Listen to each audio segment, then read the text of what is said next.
Ano ang iginuguhit ng ating Xiaoxi? At mukhang seryosong-seryoso ka. Gusto ko kasing iguhit tayong tatlo sa pinakamasayang tagpo.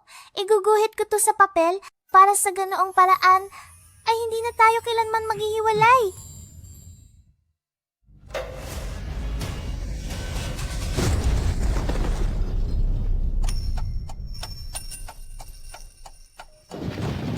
Papa, gising po, Papa. Kagising. Papa, gising po, Papa. Mama, gising po. Papa. Mama. Papa. Papa. Mama, gising po. Hindi. Huwag niyo po silang kuhanin, please. Nangako tayong hindi maghihiwalay. Bata, wala na sila.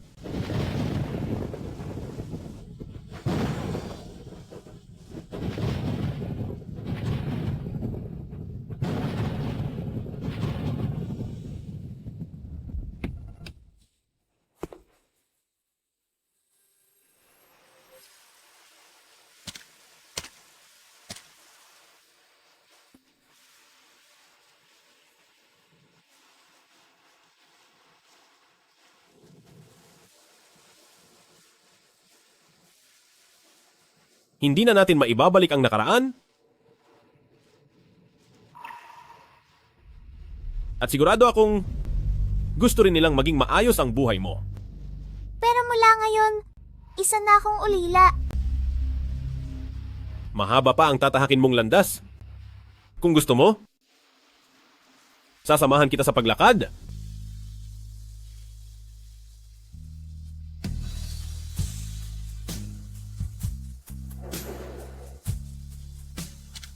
Ako ang pinakapinagkakatiwalaang estudyante ng iyong ama.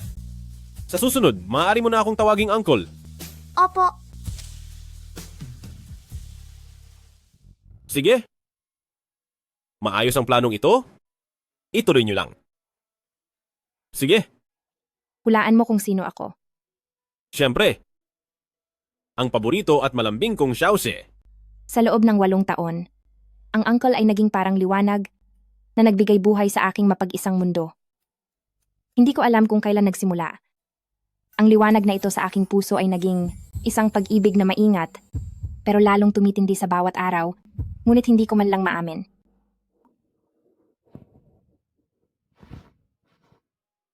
Wow! Uncle, ang ganda naman nito. Para ba sa akin ito?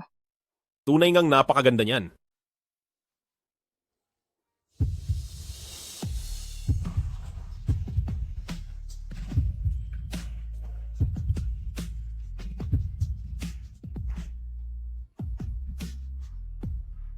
Uncle, mahal kita.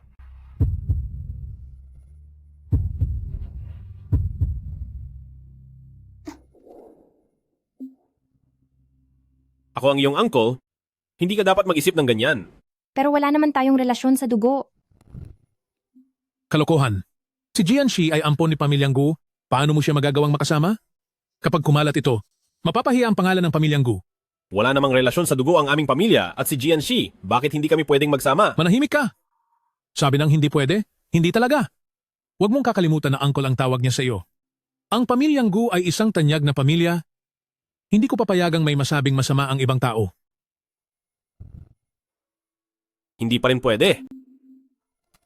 Bakit? Alam kong mahal mo rin ako. Basta hindi pwede. May agwat tayong 12 taon? Masyadong maraming hadlang na hindi mo pa nakikita. Ano naman ngayon? Basta't makasama lang kita, wala akong kinatatakutan. Gumingshu. Alam kong mahal mo ako. Bakit ayaw mong aminin? Patutunayan ko sa iyo na maaari tayong maging magkasama.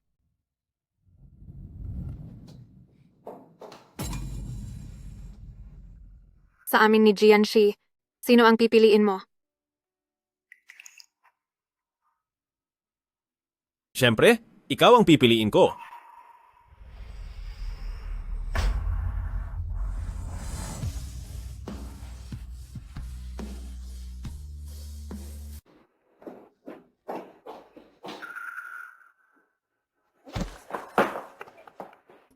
Gabi na, mauna ka na munang bumalik. Bakit? Hindi ba nag-enjoy ka kanina? Kung acting lang ito, dapat ayusin natin hanggang dulo, di ba? Ano ba talaga ang ugnayan natin? Alam na natin pareho yan, Miss Shang. Negosyo lang ang kasal na ito, kaya huwag kang masyadong seryoso. Ikaw,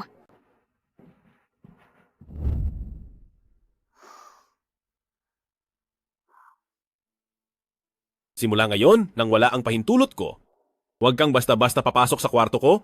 Iwasan nating magkaroon ng hindi kailangang gulo. Nasa tamang edad ka na, at ang patuloy na pagtira rito ay hindi na nararapat. Bumili ako ng kondo malapit sa University of Qing para sa iyo. Lumipat ka na doon paglipas ng ilang araw. Bakit po? Mingshu? Si Xiaoxi ba ito? Napakaganda niya. Kapag nagpakasal na kami, hayaan nating si Xiaoxi ang maging bridesmaid natin. Ayos ba? Magpapakasal na po kayo? May kailangan pa po akong gawin. Aalis na muna ako. Pasensya na. Xiaoxi, ang paglayo mo sa akin, ang tanging paraan para maprotektahan ka.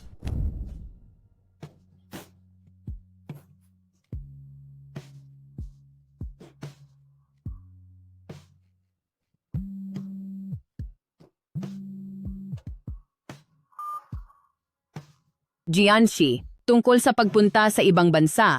Napag-isipan mo na ba ito? Guro, napag-isipan ko na pong mabuti. Payag na po akong sumama sa inyo sa ibang bansa.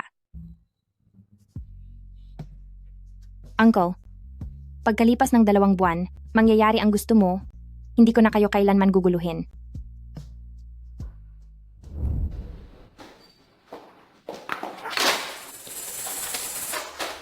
Hindi ba't sinabi ko na sa iyo?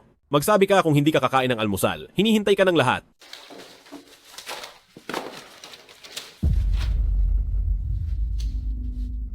Application form para sa pag-aaral sa ibang bansa?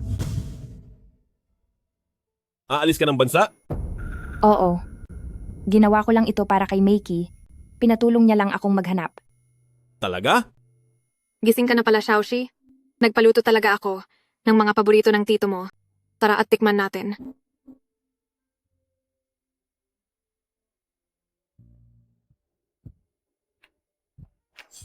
Halika, tikman mo ito. Dinala ko pa ito galing sa England. Wag na lang po, salamat po. Xiaoxi, hindi mo ba ako gusto? Xiaoxi? Huwag mong tanggihan ang kabutihang loob ni Xiangya. Tito, nakalimutan mo na ba? Na allergic ako sa alak? Miss Jian, halika, tagay muna tayo.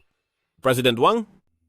May allergy si Xiaoxi sa alak? Ang basong ito, ako na ang iinom para sa kanya. Miss Jian, tayo na. Kung bitin pa po kayo, President Wang, sa susunod sasamahan ko kayong uminom hanggang sa malasing tayo? May kailangan pa kaming gawin ngayon, kaya mauna na muna kami sa inyo. Hala,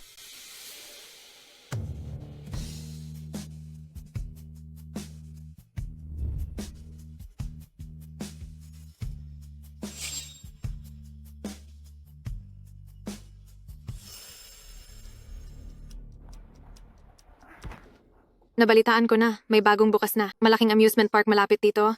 May fireworks show daw mamayang gabi. Mingshu, sabay tayong manood mamaya. Pinainom mo ba siya kanina? Oo. Bakit? Ano ba iyon? May allergy siya sa alak, pinilit mo pa rin siyang uminom. Hay naku. Hindi ko naman alam. Xiaoxi, Os maayos lang ako. Kalahating baso lang naman ang nainom ko.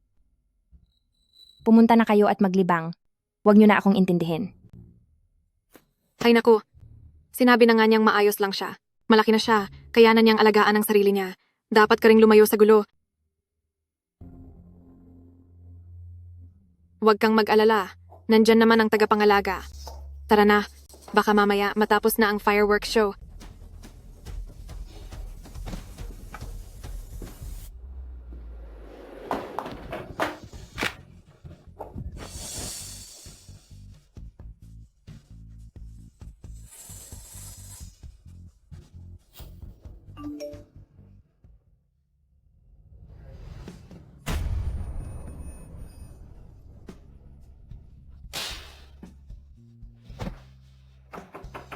Ma'am, okay lang po ba kayo?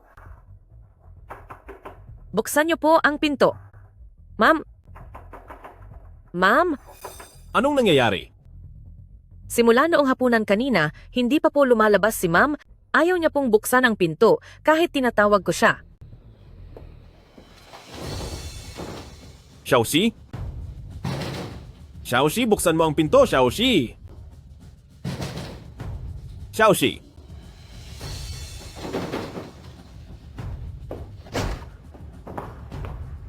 Xiaoxi! Anong nangyari sa iyo? Hindi ba't alam mong may allergy siya sa alak? Bakit mo pa rin siya pinainom? Mabuti na lang at nadala siya agad dito. Magiging maayos din ang lahat pagkatapos ng 2 araw na pahinga.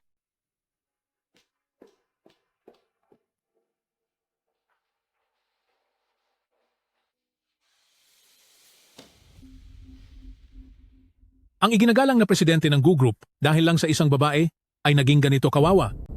Nagpunta ka ba talaga rito? Para lang sermunan ako?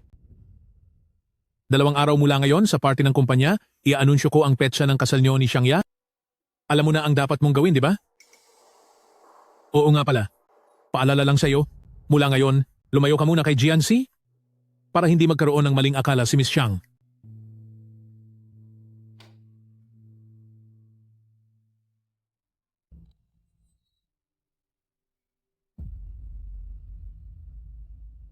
Uncle, dito ka ba talaga nanatili para samahan ako? Napadaan lang ako. Sabi ng doktor, wala namang malalang nangyari. Magpahinga ka lang ng mabuti.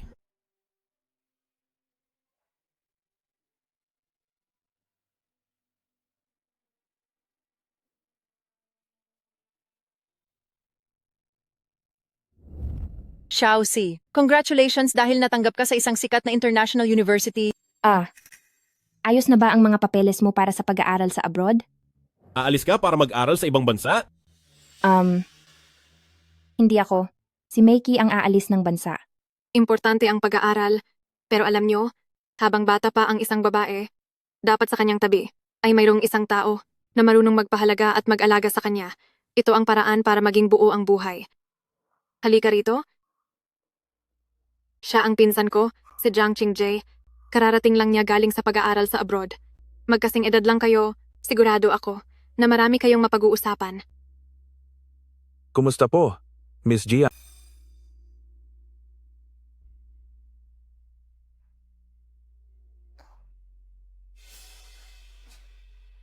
Hindi ko akalaing si Miss Xiang ay may talento rin pala sa pagrereto. Go Mingshu, titingnan natin kung hanggang kailan ka makakapagtiis. Salamat po sa inyong lahat sa pagpunta rito ngayong gabi para sa party ng Gu Group. Ayon sa mga usap-usapan, may napupusuan na raw si President Gu. Maaari po ba nating imbitahin ang babaeng ito na umakyat sa entablado para makilala nating lahat?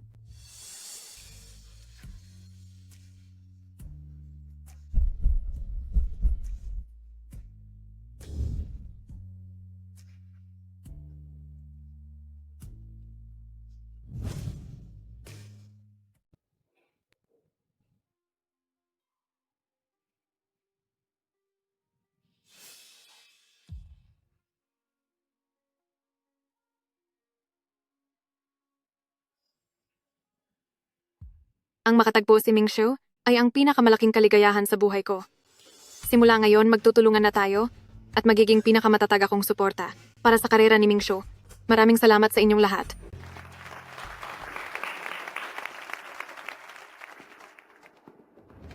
President Gu? Naayos na po ang kuwintas. Napakaganda nito. Para sa akin ba iyan? Para kay Xiaoxi iyan. President Gu?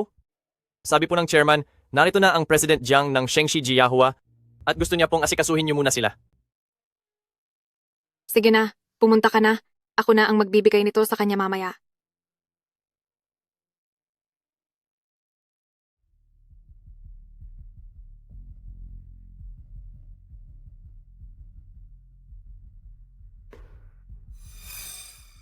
Uy, hindi ba ito yung kuwintas mula sa Christie's Autumn Auction noong nakaraang taon, ang Eternal Heart?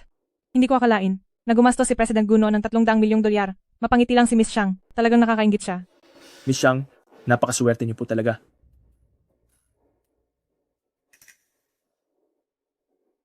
Xiaoxi, Ang kuwintas na ito. sumama ka sa akin.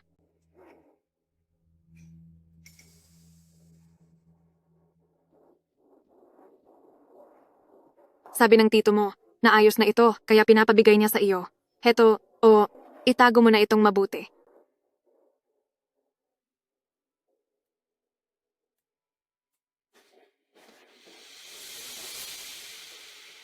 Xiaoxi, bakit hindi mo sa kanila sabihin ang tungkol sa pag-aaral mo sa ibang bansa?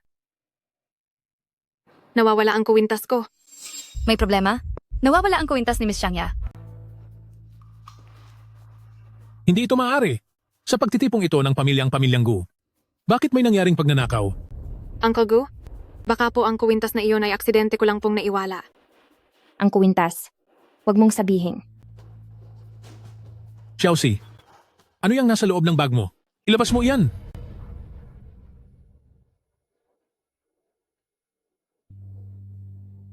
Ang kuwintas na ito, bigay po ito sa akin ng tito ko. Xiaoxi, kung gusto mo ang kuwintas na ito, pwede mo namang sabihin sa akin ng direkta bakit kailangan mong gawin ang ganitong bagay. Hindi po totoo yan. Malinaw na kayo ang nagbigay nito sa akin. Tama na. Huling-huli ka na sa akto at nakukuha mo pang magsinungaling? Talagang hinihiya mo ang pamilyang Gu. Wala po akong ginagawang masama. Hindi magagawa ni Xiaoxi ang ganoong bagay. Nasa bag na niya ang kuwintas. Sino pang magpapatunay na hindi niya ito ninakaw? Kaya kong magpatunay.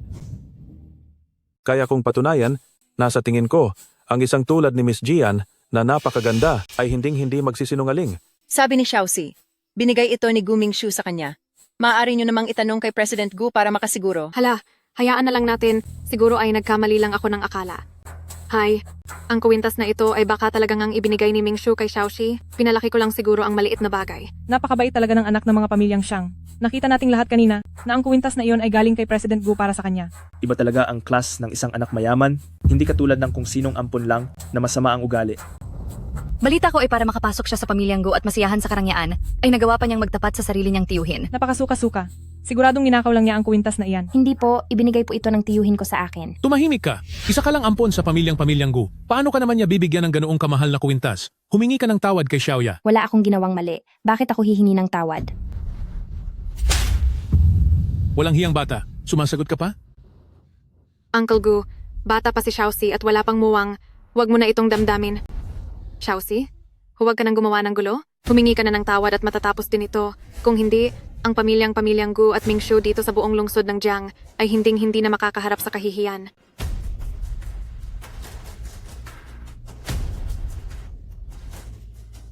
Ako po ang may mali ngayong araw.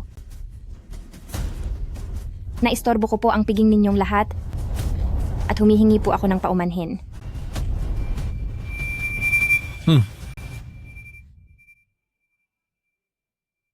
Gagamitin ko ang pagkakataong ito para ipahayag sa inyo ang isang masayang balita. Sa susunod na buwan, ang anak kong si Mingxu at si Miss Xiangya ay magpapakasal na sa Shengxi Jiyahua. Inaanyayahan ko po kayong lahat.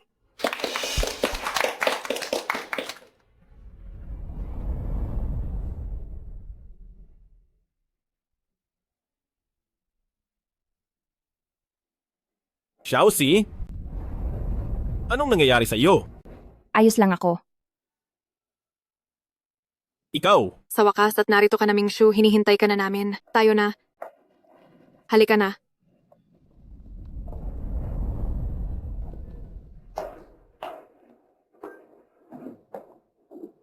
Ay,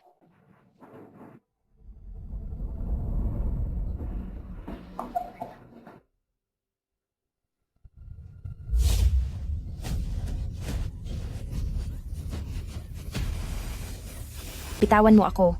Bita. Anong ginagawa mo? Xiaoxi!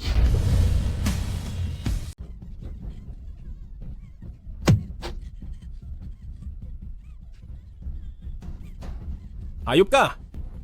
Tigil! wala ka talagang kwenta. Chairman Gu, ganito ba ang trato ng pamilyang Gu sa inyong mga panauhin? Sinasaktan niyo ang anak ko ng ganito. Brother Jiang, sigurado akong may pagkakamali lang dito. Pagkakamali? Siya ang malandi. Tinutukso niya ako. Kalokohan, noong pumasok ako, nakita kitang inaabuso si Jianxi. Manahimik ka. Nanakit ka na nga ng tao, ikaw pa ang may ganang magreklamo? Chairman Gu, dahil mukhang minamalit ng anak mo ang pamilyang Jiang, isasantabi muna natin ang ating kooperasyon. Harris. Brother Jiang! Brother Jiang! Ikaw na bata ka. Pinalaki ka ng maayos ng pamilyang Gu ng ilang taon. Ngunit sa mahalagang okasyong ito, pahiya ka na naman ng pahiya sa akin. Si Xiaoxi po ang biktima rito. Pasensya na po. Ako po ang may kasalanan sa lahat. Walang kinalaman si Uncle dito. Pinahiya ko lang ang pamilyang Gu. Xiaoxi. Alis na. Xiaoxi.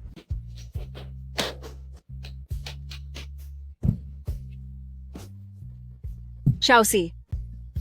Xiaoxi. Ayos ka lang ba, Xiaoxi? Napakasamang tao talaga ni Jiang Qingje. Xiaoxi, ayos lang, nandito lang ako, ligtas ka na.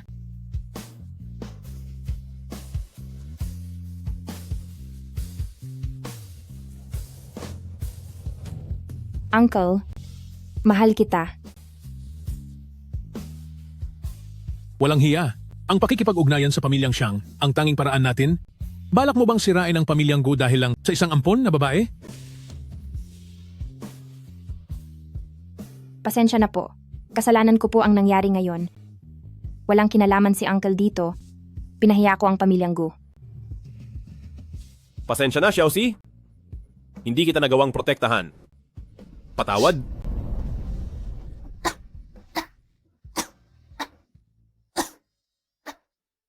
Wag. Wag po. Uncle.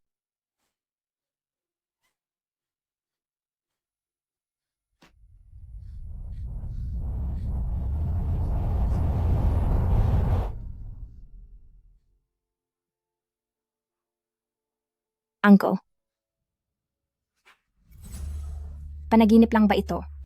Kung ganoon, sana ay hindi na ako magising.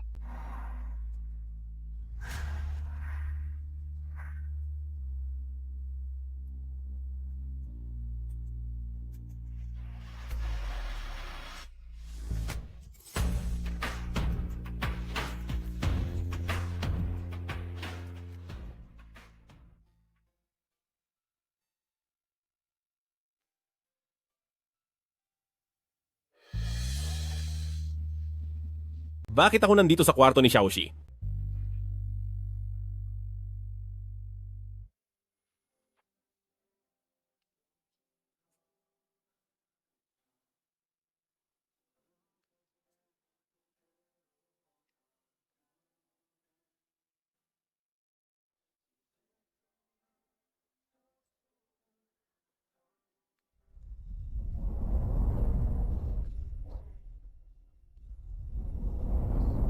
Masyado akong maraming nainom. Kagabi at nagkamali ng pasok na kwarto. May nagawa ba ako sa iyong hindi maganda? Wala po. Lasing na lasing ka kagabi. Pumasok ka sa kwarto at nakatulog agad. Sa susunod, tawagan mo ang butler para paalisin ako. Kung hindi ay magkakaroon ng maling akala. Sasabihin ko sa'yo, nakita ko ang amo na lasing kagabi at pumasok pa sa kwarto ni Miss Jian. Dati-rati ay paboritong-paborito ng amo si Miss Jian. Kung sasabihin mong walang nangyari sa kanila buong gabi, hindi ako maniniwala. Xiaoxi, saan ka pupunta? Ako po, pupunta sa ospital para bisitahin si Lolo. Napakabuti mong bata. Pero, kung talagang mahal mo ang lolo mo, dapat ay maghanda ka na sa hinaharap. Dahil si pamilyang ko, ay hindi pwedeng habang buhay na bumuhay sa inyong dalawa ng lolo mo, ng libre. Ano sa tingin mo? Hindi ba? Anong ibig mong sabihin? Nakalaan ng maging asawa ko si Mingshu. Kung ayaw mong mapahiya siya, matuto kang lumugar, layuan mo na si pamilyang Gu. Ako? Kung patuloy kang aasa kay pamilyang Gu, hindi titigil ang mga usap-usapan, at hindi magkakaroon ng kapayapaan si pamilyang Gu. Masasira mo lang ang buhay niya kung gusto mo talagang mapabuti si Gu Mingshu. Umalis ka na. Kaya pala, Pabigat lang talaga ako sa uncle ko. Kung pipiliin mong umalis, babayaran kita ng isang malaking halaga. Aalis na po ako.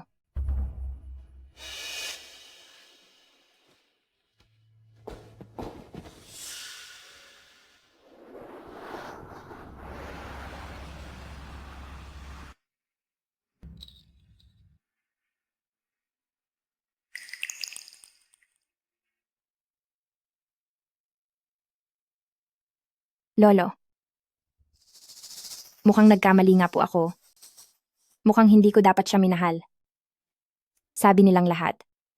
Pabigat lang ako sa kanya. Magdadala lang ako ng gulo. At mapapahamak lang si Pamilyang Gu dahil sa akin. Lolo, nanalo po ng award ang dinisenyo kong wedding gown. Pagkatapos kong asikasuhin ang mga papeles. Sabay tayong mang-ibang bansa.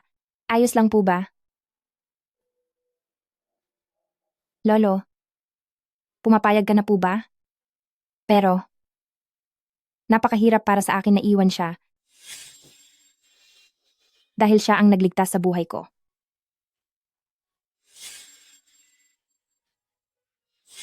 Kung patuloy kang aasa kay Pamilyang Gu, hindi matitigil ang mga usap-usapan.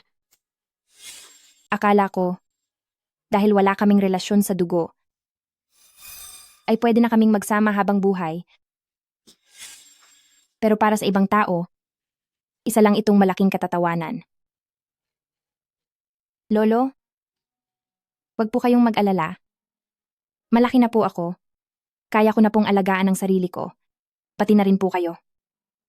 Lolo, mula ngayon, hindi na tayo aasa sa ibang tao.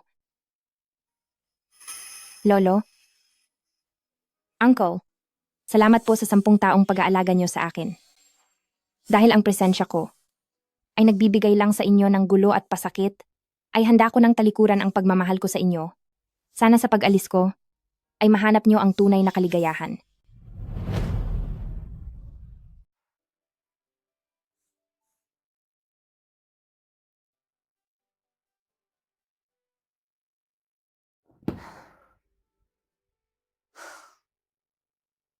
Halos tapos na ang mga papeles. Sa loob ng 2 pang linggo, lahat ay magsisimula na ulit. Si Uncle rin ay makakapamuhay na ng buhay na nararapat para sa kanya.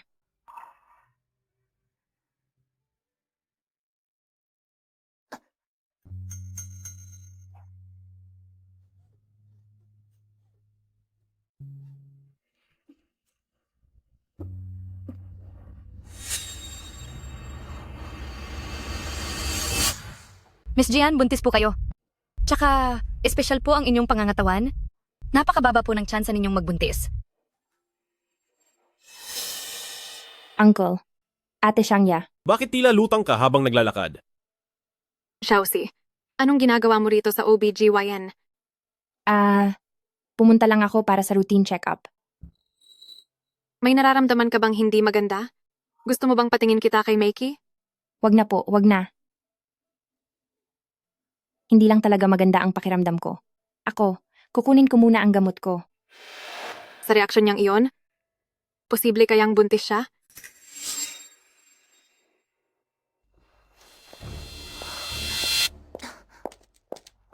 Xiaoxi, magtapat ka nga sa akin.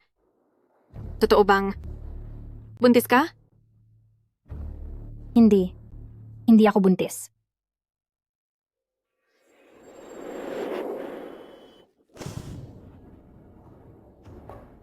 Buntis ka? At kay Mingxiu iyan? Hindi po.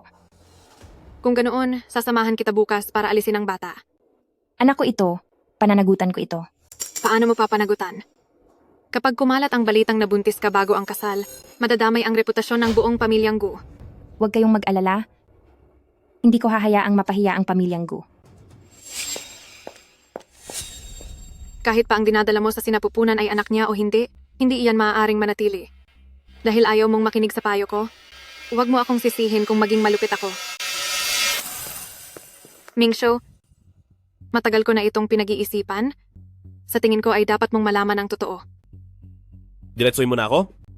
Tila yata si Xiaoxi ay nagdadalang tao. Anong sabi mo?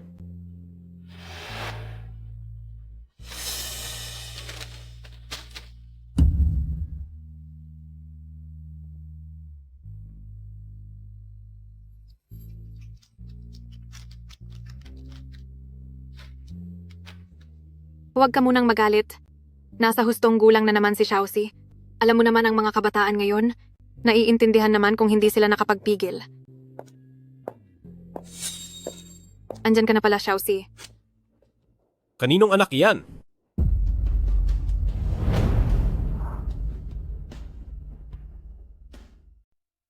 Kanino ang batang iyan? Masyado ka nang naging mapangahas. Ang mabuntis ng hindi pa kasal. Alam mo ba kung gaano kalaking sakit ang idudulot nito sa iyo? Sino ang ama ng bata? Tatanungin kita, sino ang ama ng bata? Huwag mo na akong pilitin. Ako pa ang namimilit? Mukhang dahil sa sobrang pagpapalayaw ko sa iyo, naging ganyan ka na kawalang ingat sa sarili mo. Ako, walang ingat? Huwag kang mag-alala. Aayusin ko ang bagay na ito. Hindi ko hahayaang mapahiya ang pamilyang Gu, lalong hindi kita pahihirapan, President Gu. Ganon mo ba siya kamahal? Na kahit sa huli ay handa mong isakripisyo ang reputasyon mo? Oo. Mahal ko siya. Huwag kang mag-alala. Simula bukas. Aalis na ako sa pamilyang Gu. Mula ngayon, wala na akong kinalaman sa pamilyang Gu. Anong sinabi mo? Gusto mo bang sumama sa lalaking iyon na walang pananagutan sa buhay? Sinasabi ko sa iyo, huwag mo nang pangarapin iyan. Mula sa araw na ito, manatili ka sa bahay at magmuni-muni. Wala kang pupuntahan kahit saan.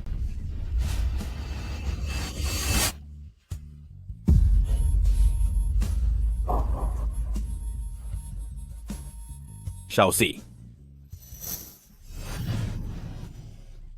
Hindi ba't gusto mo lang malaman kung kanino ang batang ito?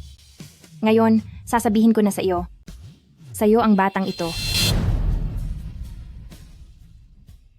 Hindi ba't gusto mong malaman kung kanino ang batang ito? Ang batang ito ay...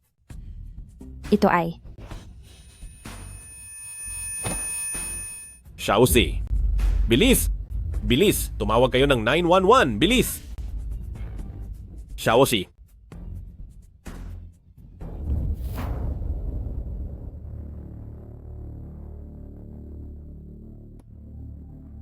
Doktor, kumusta po siya? Ligtas na ang pasyente at nailigtas din ang bata. Pero, mahina ang katawan ni Miss Jian at mayroon din siyang uterine adenomyosis. Uterine adenomyosis? Ang ibig sabihin nito, kung hindi siya makakapagpahinga ng maayos, maaari siyang mawalan ng bata at pagkatapos nito, mahihirapan na siyang magkaroon muli ng anak. Ibig sabihin? Ito na siguro ang kanyang nag-iisang anak. Tama po yan.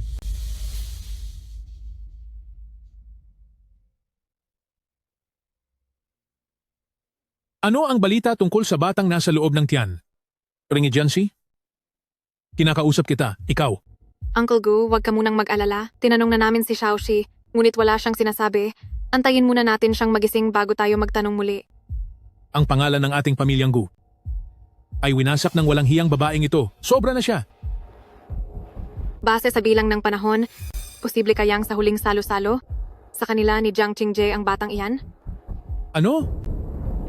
Hanggat hindi pa malinaw ang lahat, walang magsasalita ng kung ano-ano. Wala akong pakialam kung kaninong bata iyan. Hindi pwedeng matuloy ang pagbubuntis na iyan.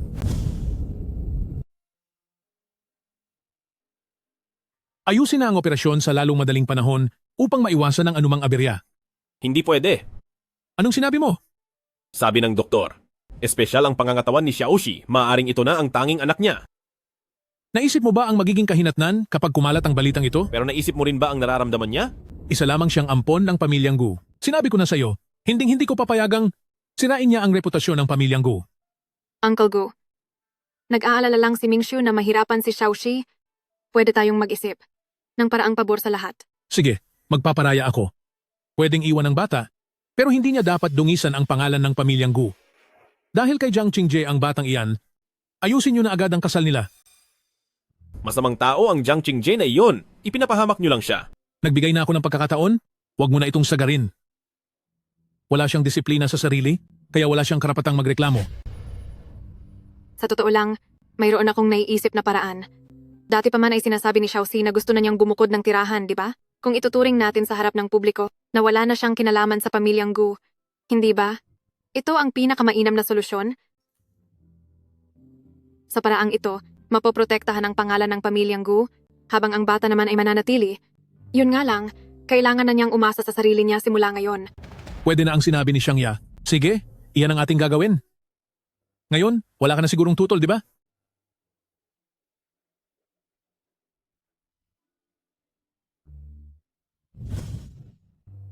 Hoy, Xiaoxi. Kalalabas mo lang ng ospital. Hindi mo pwedeng ikulong ang sarili mo sa bahay araw-araw. Baka magkasakit ka niyan.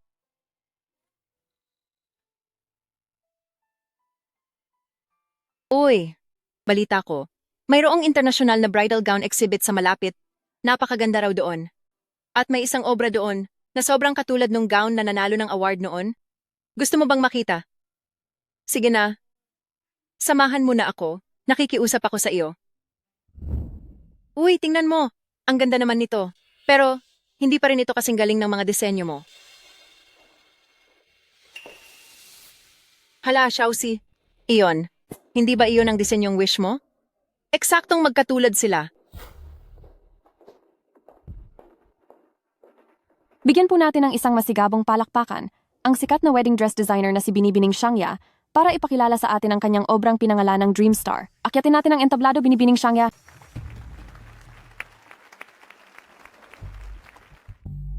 Salamat sa inyong lahat.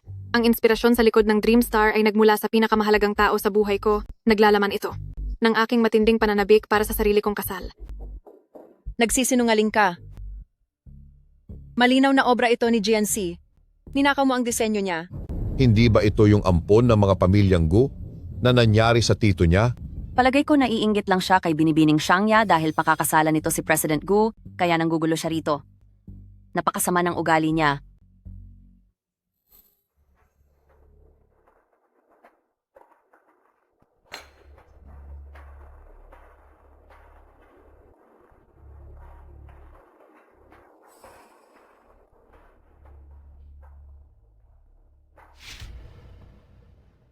Habang wala pang malinaw na ebidensya, huwag muna sana kayong gumawa ng kung ano-anong usapan laban kay Xiaoxi. Sigurado ako, obra ito ni Jianxi.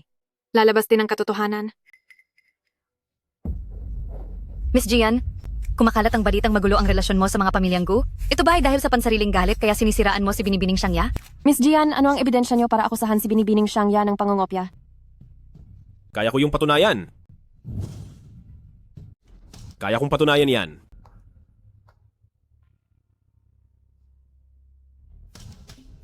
President Gu, ano po ang opinion niyo tungkol sa nangyaring ito?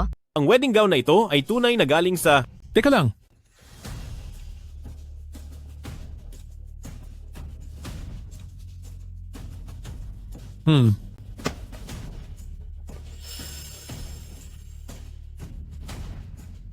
Kaya kong patunayan na ang wedding gown na ito ay gawa ni Xiangya. Anong sinasabi mo? Gamit ang pagkakataong ito ngayon, mayroon akong gustong ipahayag. Simula sa araw na ito, si Jianxi at ang aming pamilyang Gu ay wala na pong kinalaman sa isa't isa. Masyadong matigas ang ulo ni Jianxi, hindi marunong makinig.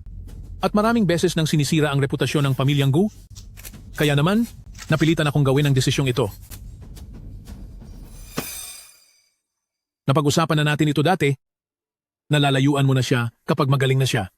Kapag sinira mo ang pangako mo, huwag mo akong sisisihin kung parusahan kita. Tara! Ihatid muna natin silang dalawa pabalik.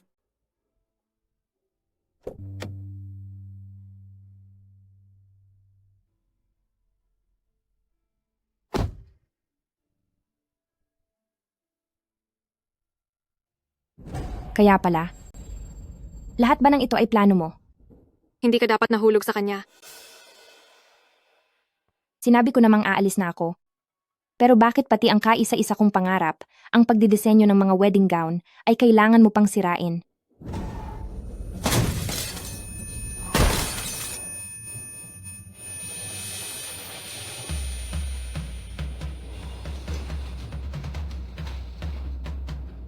Isa na lang ang natitirang silid sa emergency room. Sino ang uunahin nating iligtas? Iligtas niyo muna si Xiangya. Unahin niyo munang iligtas si Xiangya. Isang emergency room na lang ang natitira sa ngayon. Sino ang uunahin natin? Unahin si Xiangya. Hindi. Unahin si GNC. President Gu, kung sakaling may mangyaring masama kay Miss Xiang, wala tayong maisasagot kay pamilyang Xiang. Sa oras na yon, ang ating Gu Group ay magiging... Sinabi ko na, unahin si Jianxi. Unahin siya. Halika. Tulungan niyo ako. Nurse, dalhin siya sa waiting room. Bilis.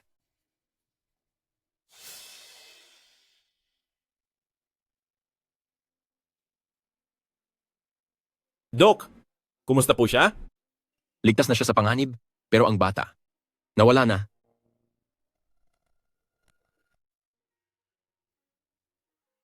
Wag. Wag niyo akong iwan. Wag. Xiaoxi, Nasaan ang anak ko?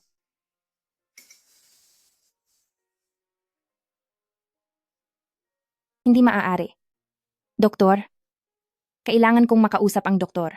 Xiaoxi, pumalma ka muna. Sabi ng doktor, kailangan mong magpahinga. Hahanapin ko ang doktor. Tiyak na may paraan pa siyang magagawa. Xiaoxi, Xiaoxi. Huwag kang maging ganyan. Xiaoxi, Xiaoxi, Ang anak ko. Xiaoxi. Nawala na ang bata. Xiaoxi, Bitawan mo ako.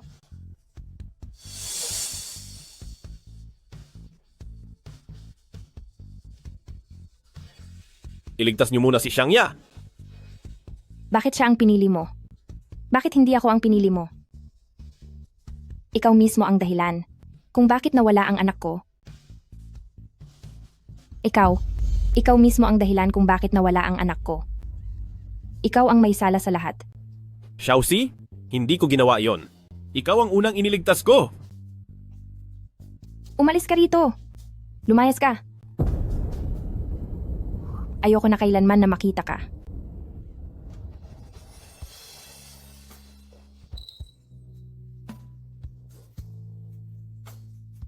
Magpahinga ka muna ng maigi. Kung may kailangan ka, tawagan mo lang ako.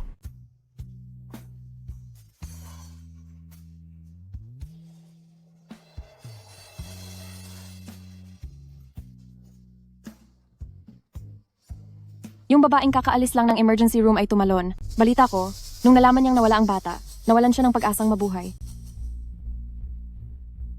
Xiaoxi. Xiaoxi. Xiaoxi?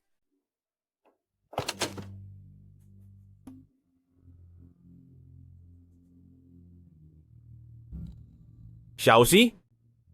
Okay ka lang ba? Pagkalabas ko ng ospital, lilipat na ako palabas ng pamilyang Gu para hindi na ako makadagdag sa problema nyo. Xiaoxi, ikaw. Pagod na ako. Gusto ko nang magpahinga. Umalis ka na muna.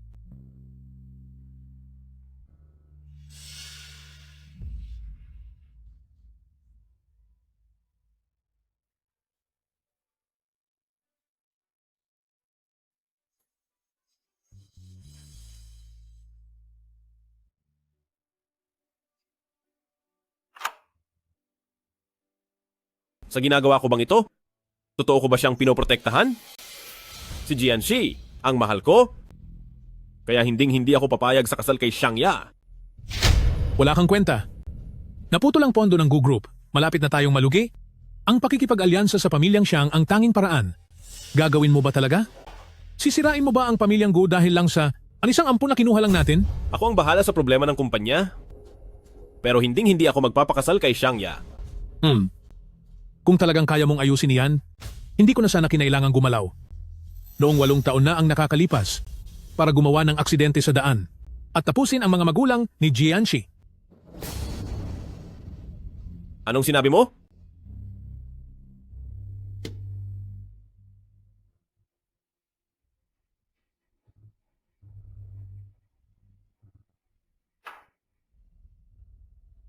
Kung hindi lang dahil sa ama ni Jianxi noon, napilit na ibinubunyag. Ang mga problema sa produksyon ng kumpanya, matagal na sanang naging pinuno sa Jiangcheng. Ang Gu Group. Kung ganon, bakit mo pa ipinaampon sa akin si Jianxi? Gusto ko lang siguraduhin na hindi siya magiging banta sa akin. Kapag nalaman niya na ikaw ang anak ng taong nagpahamak sa tatay niya, Imp. Sa tingin mo, anong gagawin niya? Napakasama mo. Mabuting. Sumunod ka sa lahat ng sasabihin ko. Kung hindi,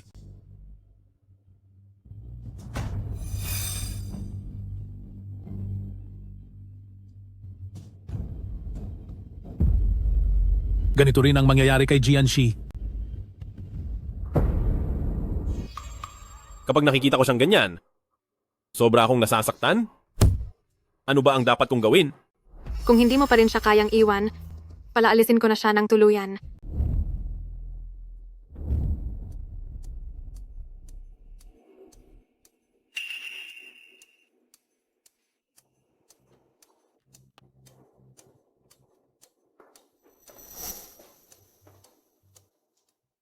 Inampon at inalagaan ka lang ng Mingsho dahil lang sa utang na loob. Anya sa guro niya. Kahit kailan ay wala siyang pagtingin sa iyo bilang babae, kaya huwag ka nang umasa. Bakit? Hang hindi ka naniniwala? Papatunayan ko sa iyo. Hulaan mo? Kanino kakampi? Si Mingsho? Xiaoxi. Baliw ka na. Saklolo. Baliw na si Xiaoxi. Gusto ko lang naman siyang amuin, pero sinabi niyang ako ang may kasalanan sa lahat at gusto niya akong saktan. Xiaoxi, wala na ang bata. Alam kong masakit iyon para sa iyo, pero hindi mo dapat isisi iyan kay Xiangya. Walang kinalaman ang babaeng iyan dito. Hindi ako ang may gawa niyan. Alice.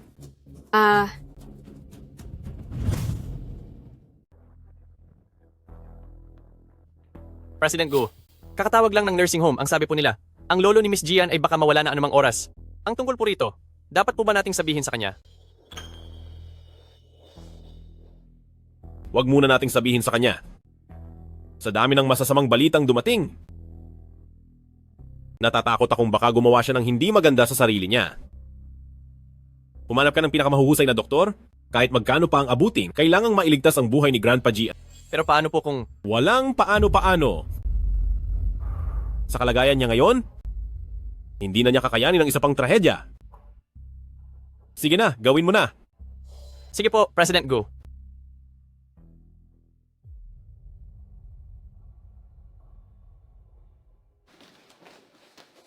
Doktor, kumusta po ang kamay ng anak ko? Maapektuhan ba nito ang mga gawa niya sa hinaharap? Masyadong malalim ang sugat, bagamat hindi ito makakaabala sa normal niyang buhay. Pero ang muling humawak ng brush para magpinta katulad ng dati ay mukhang mahihirapan na siya. Papa? Papa? Papa? Kung hindi na ako makakapinta, ang trabaho ko, pati ang mga pangarap ko, gumuho na. Para saan pat nabubuhay ako? Mawala na lang sana ako. Sa araw na ito, kung hindi kayo magbibigay ng paliwanag sa akin, sisiguraduhin kong ang pamilyang Gunyo ay mawawala na ng tuluyan dito sa Jiangcheng. President Xiang, huwag ka sanang magalit. Kulang lang ang pagdisiplina namin kaya nangyari ang ganitong insidente. Tinitiyak ko sa iyo na para kay Miss Xiang ay magbibigay kami ng maayos na paliwanag. Puntahan niyo si Jianxi at dalhin dito sa harap ko. Uncle Xiang, kababawas pa lang ni Xiaoxi ng bata. Aksidenteng nasaktan lang niya si Xiangya. Pakiusap po, huwag niyo na siyang pahirapan. Hanggang ngayon, kinakampihan mo pa rin ang malas na babaeng yan. Nagkulang po ako. Sa responsibilidad ko bilang fiancé na protektahan si Xiangya. Ang lahat ng kahihinatnan nito, ako na ang mananagot. Ibig sabihin ba nito? Ay proprotektahan mo talaga ang Jianxi na iyan? Chairman Xiang, hindi iyan ang ibig niyang sabihin. Hindi ko hiniwa ang kamay niya. Siya mismo ang gumawa niyan sa sarili niya. Abot na rito ang lahat, pero wala ka pa ring pagsisisi. Walang hiya ka? Lumuhod ka at humingi ng tawad? Sinabi ko na, hindi ako ang nakasugat. Bakit kailangan kong humingi ng paumanhin? Napakahusay na ampon ng pamilyang Gu. Gu Qinian, sigurado ka ba na ito na ang paliwanag mo para sa anak ko? Pagbabayarin talaga kita ngayon. At protektado mo pa rin siya? Tungkol sa bagay na ito, magbibigay ako ng paliwanag sa inyong lahat at kay Xiangya. Aayusin ko ang pag-alis ni Jianxi papuntang ibang bansa. Mula ngayon, kay Pamilyang Gu, ay wala na siyang kinalaman. Ang desisyong ito, kontento ka na ba? Sa totoo lang, alam ko rin naman, na sadyang pasaway si Jianxi. Hindi ko na rin balak makipag-away sa kaniya ng sobra. Jianxi, sa pagkakataong ito ay pinapatawad ka na ni ate. Pumunta ka sa ibang bansa para matuto ng mabuti. Makabubuti iyon. Mabuti pa nga iyon. Wala naman talaga akong balak manatili pa sa pamilyang Gu. Xiaoxi, patawarin mo ako. Ito lamang ang tanging paraan para maprotektahan kita. Special Assistant Lee, ibalik mo siya. Nang wala akong pahintulot, hindi siya pwedeng lumabas ng kwarto kahit isang hakbang. Opo.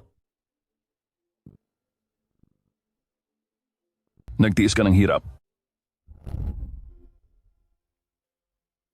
Magtiis ka muna ng ilang araw kapag maayos na ang lahat, tsaka ko, aayusin ang pag-alis mo.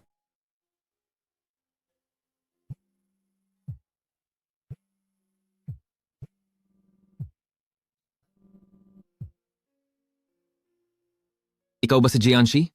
Ang lolo mo ay baka wala na. Pumunta ka na sa ospital para makita mo siya. Pakiusap, iligtas niyo si Lolo. Paparating na ako. Ma'am, utos po ito ni Young Master. Hindi po kayo pwedeng lumabas ng kwarto. Baka mawala na ang lolo ko. Ma'am, huwag niyo na po kaming pahirapan.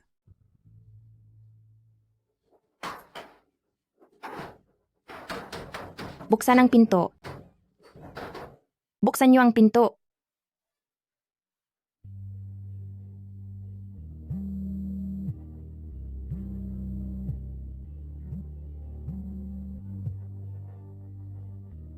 Uncle, ang lolo ko baka wala na. Ako.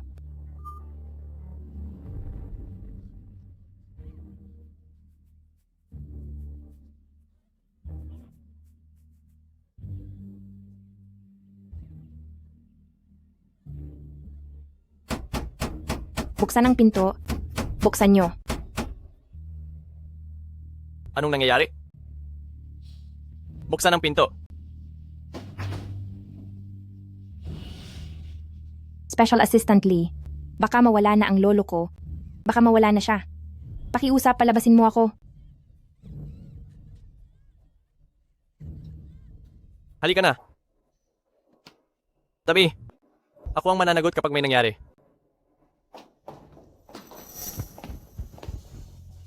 Kumusta na ang lolo ko? Xiaoxi, tanggapin mo na lang.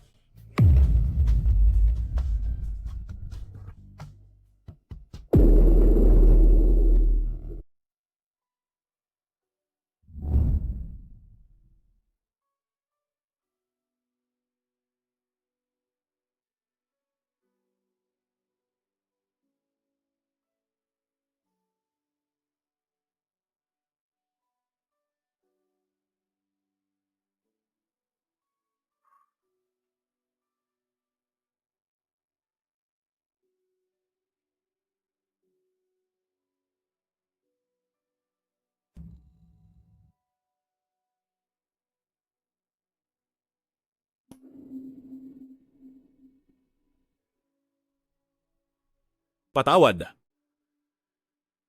Hindi ko nakita ang tawag mo.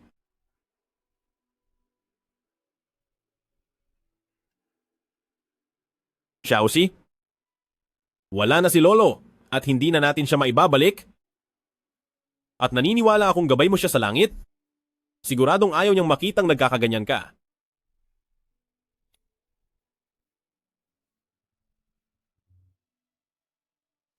Nako, 3 araw na hindi man lang kumakain o uminom si Miss. Kapag nagpatuloy pa ito, bibigay na ang katawan ni Miss. Tawagan niyo si Makey para pumunta rito. Xiaoxi. Xiaoxi.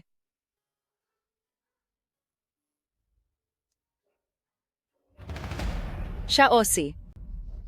Makey. Ilang araw lang ang lumipas. Bakit pinahihirapan mo ng ganyan ang sarili mo? Makey.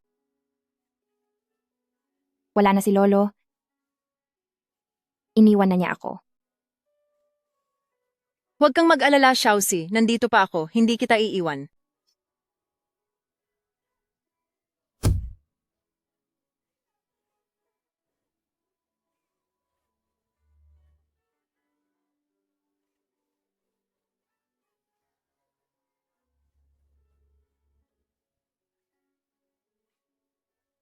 Meiki.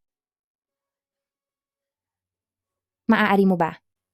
Akong tulungan sa isang bagay? Balita ko, wala na si matandang Mr. Gian sa araw pa lang ng insidente sa Miss Xiang, pero ipinag-utos ng amo na itago ito kay Miss. Ano? Ibig mong sabihin, sinadya ito ng amo?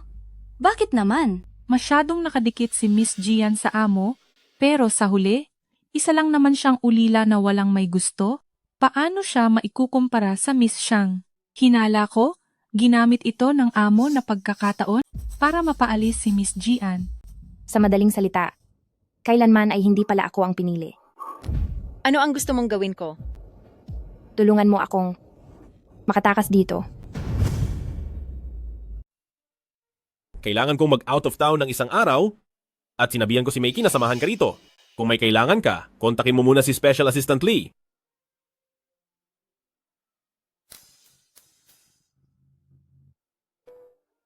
Siguro? Nakatadhana talaga tayo sa ganitong resulta. Xiaoxi, ako ito, si Meiki. Meiki. Xiaoxi. Xiaoxi. Nakaalis na si Guming Shu. May inihanda na akong sasakyan na naghihintay sa labas. Magpalit na tayo ng damit at umalis ka na agad. Hindi ito mapapansin ng katiwala. Paano naman ang pag-alis mo rito? Huwag kang mag-alala, may paraan ako. Bakit parang hindi maganda ang kutob ko? Kanselahin ang lakad natin ngayon? Bumalik tayo sa lumang mansyon. Dahil nakapagdesisyon ka na, maging matapang ka at huwag nang lilingon pa. Mag-ingat ka at alagaan ang sarili mo sa ibang bansa. Sige na, umalis ka na. Lakad na.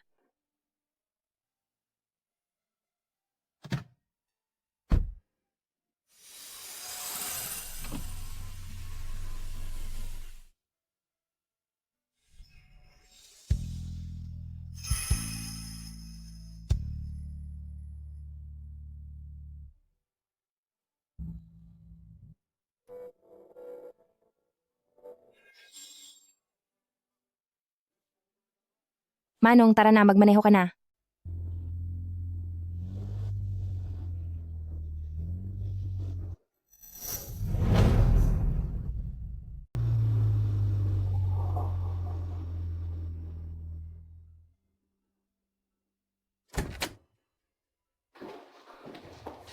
Nasaan si Xiaoxi? Tatanungin kita, nasaan ba si Xiaoxi? Umalis na siya, hindi na siya babalik kailanman. Ano ang sabi mo? Simula noong malaman niyang nawala ang anak niyo, mula sa sandaling iyon, wala nang pag-asa na maging maayos pa kayo. Ang anak natin.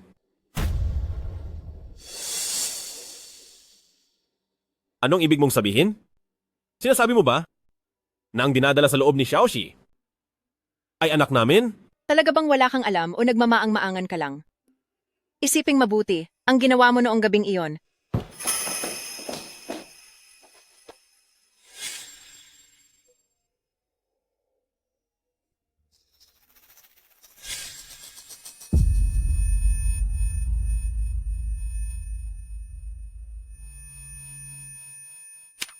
Noong gabing iyon ay lasing siya, at pagising niya ay wala na siyang maalala. Ayos na rin siguro ito. Ayoko nang bigyan pa siya ng problema, hayaan na lang ito. Na manatiling isang lihim sa puso ko. Baby, ngayon ang pang-30 araw mo dito sa mundo, pero hindi pa rin alam ni Mama kung paano ito sasabihin sa papa mo. Maghintay pa tayo ng kaunti, okay? Xiaoxi. Patawad.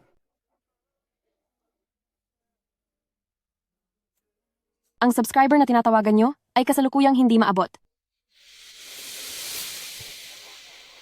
Ang subscriber na tinatawagan nyo ay hindi maabot o baka patay ang cellphone. Pindutin ang isa kung nais mag-iwan ng mensahe. Xiaoxi, huwag kang umalis. Huwag mo akong iwan.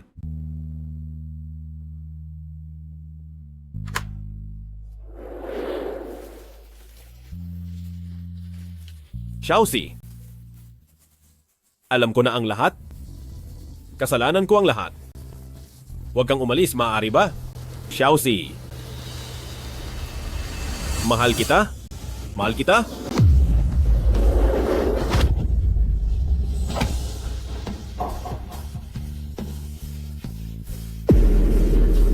Xiaoxi.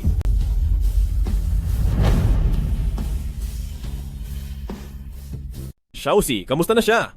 Masyadong malala ang pagdurugo sa loob ng kanyang ulo. Kailangang isagawa agad ang operasyon sa bungo. Pero masyadong mataas ang panganib ng operasyong ito. Natatakot ako para kay Xiaoxi na baka. Ano ang pinakamasamang pwedeng mangyari? Ang pinakamasamang resulta ay baka hindi mo na siya makita muli kailanman. Pumirma ka na rito kung nakapagdesisyon ka na.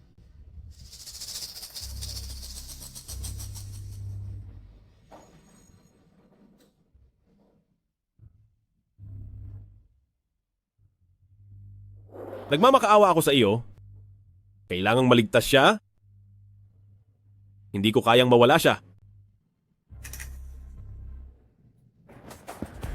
Xiaoxi, kailangan mong magpakatatag. Maghanda ng adrenaline. Patuloy na bumababa ang presyo ng dugo ng pasyente. Ang tibok ng puso ay wala pang 80, mawawala na siya ng malay anumang oras. Defibrillator, bilis!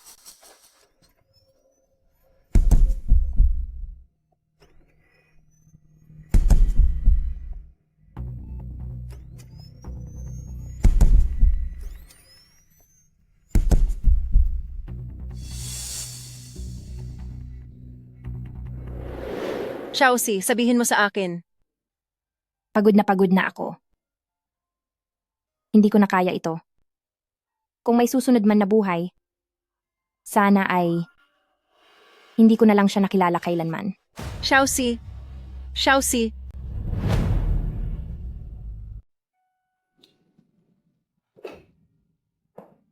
Anong nangyari? Matagumpay ang operasyon, di ba? Xiaoxi. Sabi niya pinagsisisihan niyang nakilala ka niya. Oo. Ako ang may kasalanan sa lahat ng ito.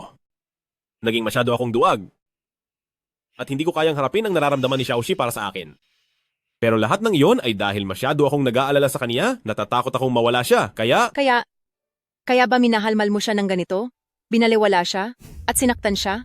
Sinubukan mo man lang bang itanong sa kaniya kung ano ba talaga ang nasa isip niya? Gumingshu, napakawalang hiya mo.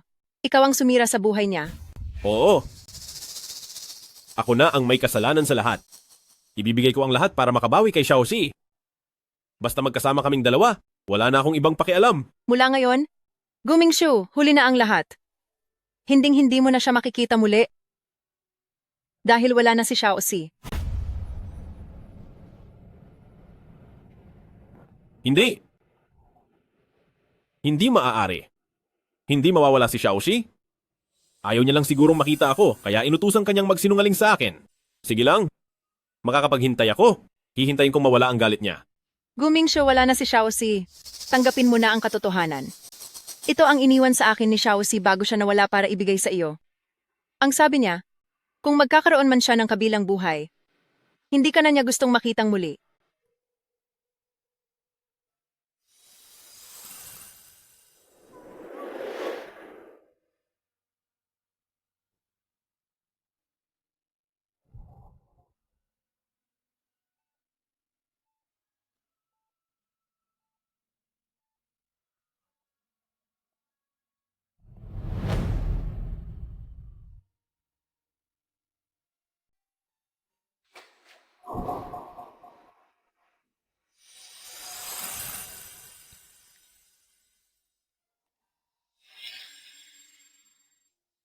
Uncle, gusto kita.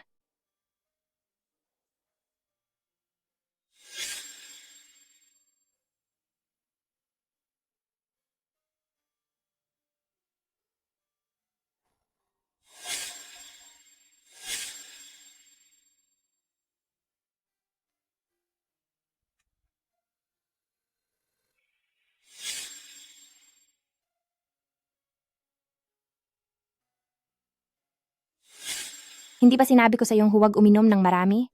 Hindi maganda ang pakiramdam ng tiyan mo. Kaya hindi ka dapat uminom ng ganoon karami. Xiaoxi, lahat ay kasalanan ko. Hindi ko sana dapat pinaalis ka. Gaya ng sabi mo, gusto rin kita. Gusto rin kitang makasama. Xiaoxi.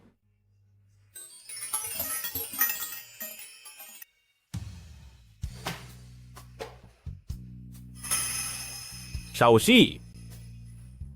Xiaoxi. Xiaoxi.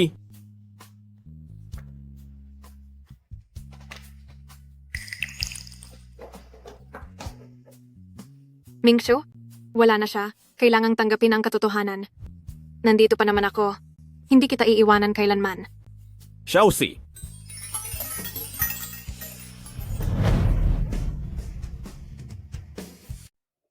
Mingshu, wala na si Xiaoxi. Ako si Xiangya. Anong ginagawa mo rito?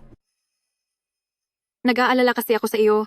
Baka, kung anong gawin mo sa sarili mo, Huwag mo akong pakialaman.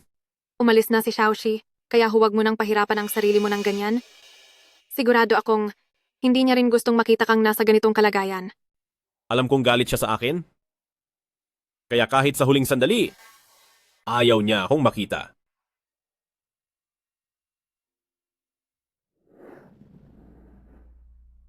Tingnan mo ang itsura mo.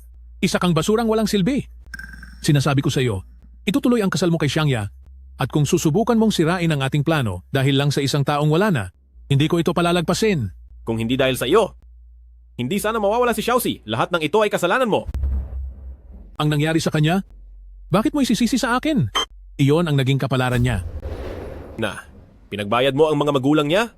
At ikaw rin ang dahilan kung bakit nawala siya at ang anak namin. Tandaan mo, dapat kang magbayad para sa pagkawala nila.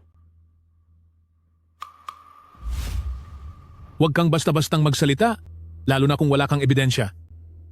Kung hindi lang, dahil sa pag-ampon sa kanya ni Pamilyang Gu noon, baka noon pa siya nawala. Sa araw ng kasal, huwag mo akong ipapahiya.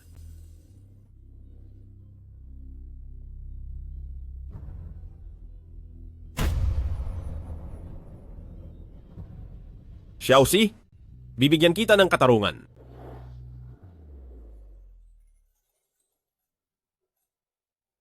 Ang dating Jianxi ay wala na. Uncle, sa muling pagkikita natin, umaasa akong mag-iba na ang ihip ng hangin.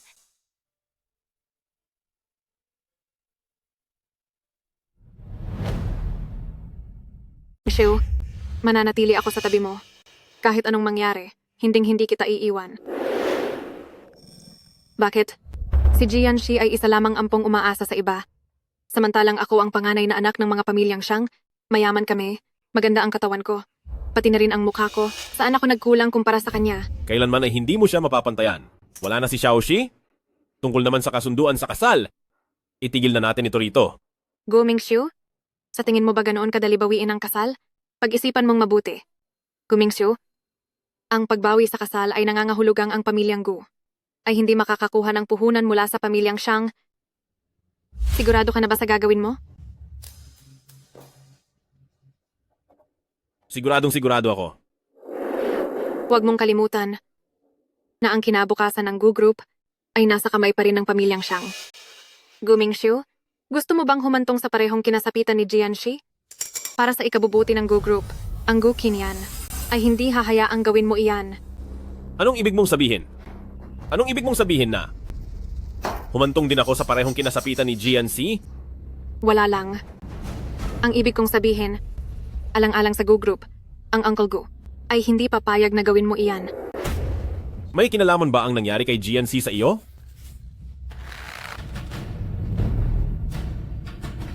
Magsalita ka. Kailangang matuloy ang kasal mo? Kung hindi, si Gu Qinyan ay hindi ka hahayaan ng ganoon lang.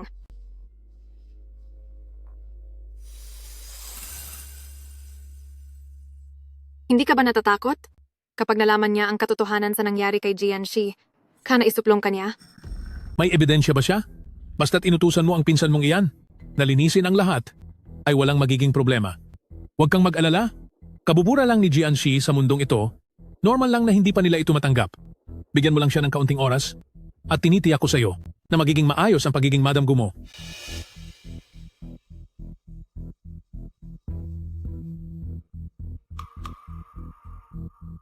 Gawin mong maayos, burahin mong lahat ang kahit anong bakas.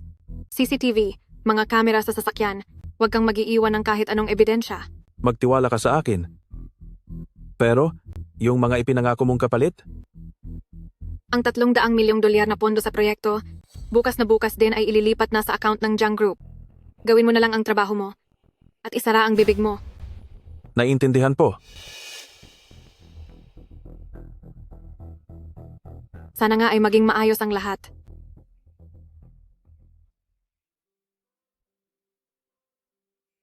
Gusto mo rin bang humantong sa naging kalagayan ni Jianxi?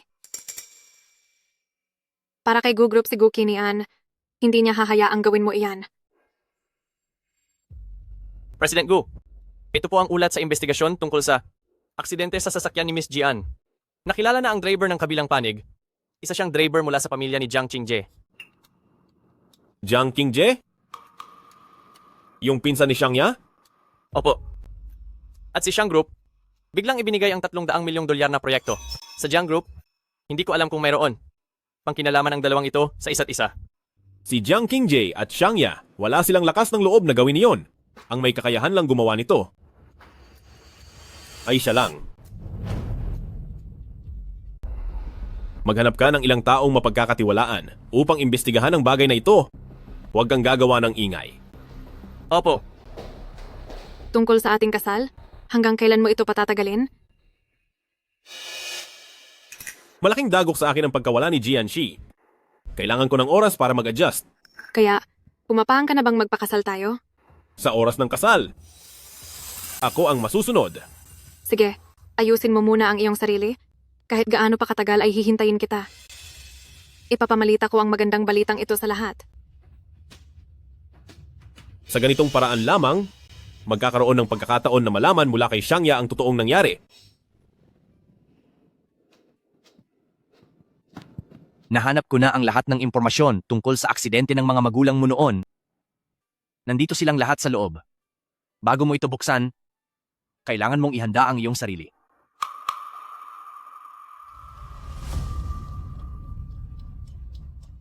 Ang pagkawala ng mga magulang mo ay maaaring may kinalaman kay pamilyang Gu. Ano? Pati na rin ang nangyari sa iyong aksidente, posibleng kagagawan din ito ni pamilyang Gu. Brother He, tulungan mo akong kumuha ng bagong pagkakakilanlan. Gusto kong bumalik sa Jiangcheng. Simula sa araw na ito, ang iyong pagkakakilanlan ay ang tanging tagapagmana ng pamilyang Xiao, ng fashion group si Xiao Hanzi. Kung gusto mong maging siya sa loob ng maikling panahon, kailangan mong magtiis sa mga paghihirap.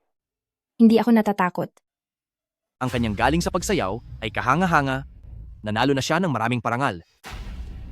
Napakahusay din ng kanyang talento sa pagpinta, nagkaroon na rin siya ng sariling art exhibit sa Louvre sa Paris. Xiaoxi, nagtitiis ka sa ganitong kahirapan? Para lang makabalik sa mapanganib na lugar na iyon? Sulit ba ito? Sulit ito. Ang kaibahan, sa pagkakataong ito, hindi na ako magiging sunod-sunuran na parang isang laruang may tali. Batiin natin si Ginoong Gumingshu at si Binibining Xiangya. Isang maligayang kasal sa inyo. Bagkus ay isang hukom na naghahanap ng katotohanan. Si Binibining Xiao Hanzi ng Fashion Group ay nagpadala ng regalo.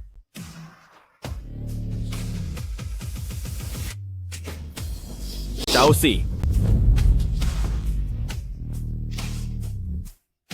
Si Binibini, na anak ng may-ari ng fashion group, hindi ba't nasa ibang bansa siya ng maraming taon? Bakit bigla siyang bumalik sa bansa? Xiaoxi, hindi ka nawala? Ikaw nga talaga iyan. Palagay ko po ay nagkakamali si Mr. Gu ng taong kinakausap. Mingshu, kumalma ka muna. Wala po rito ang tatay ko. Pasensya na po sa abala. Si pamilyang Xiao ay naghanda ng regalo para sa ikakasal.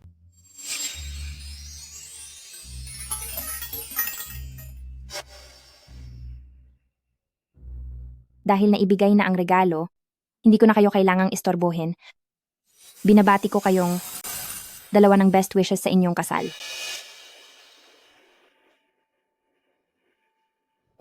Xiaoxi. Mingshu, Xiaoxi? Xiaoxi? Alam kong ikaw iyan? Bakit mo ako kailangang lokohin? Alam mo bang ako?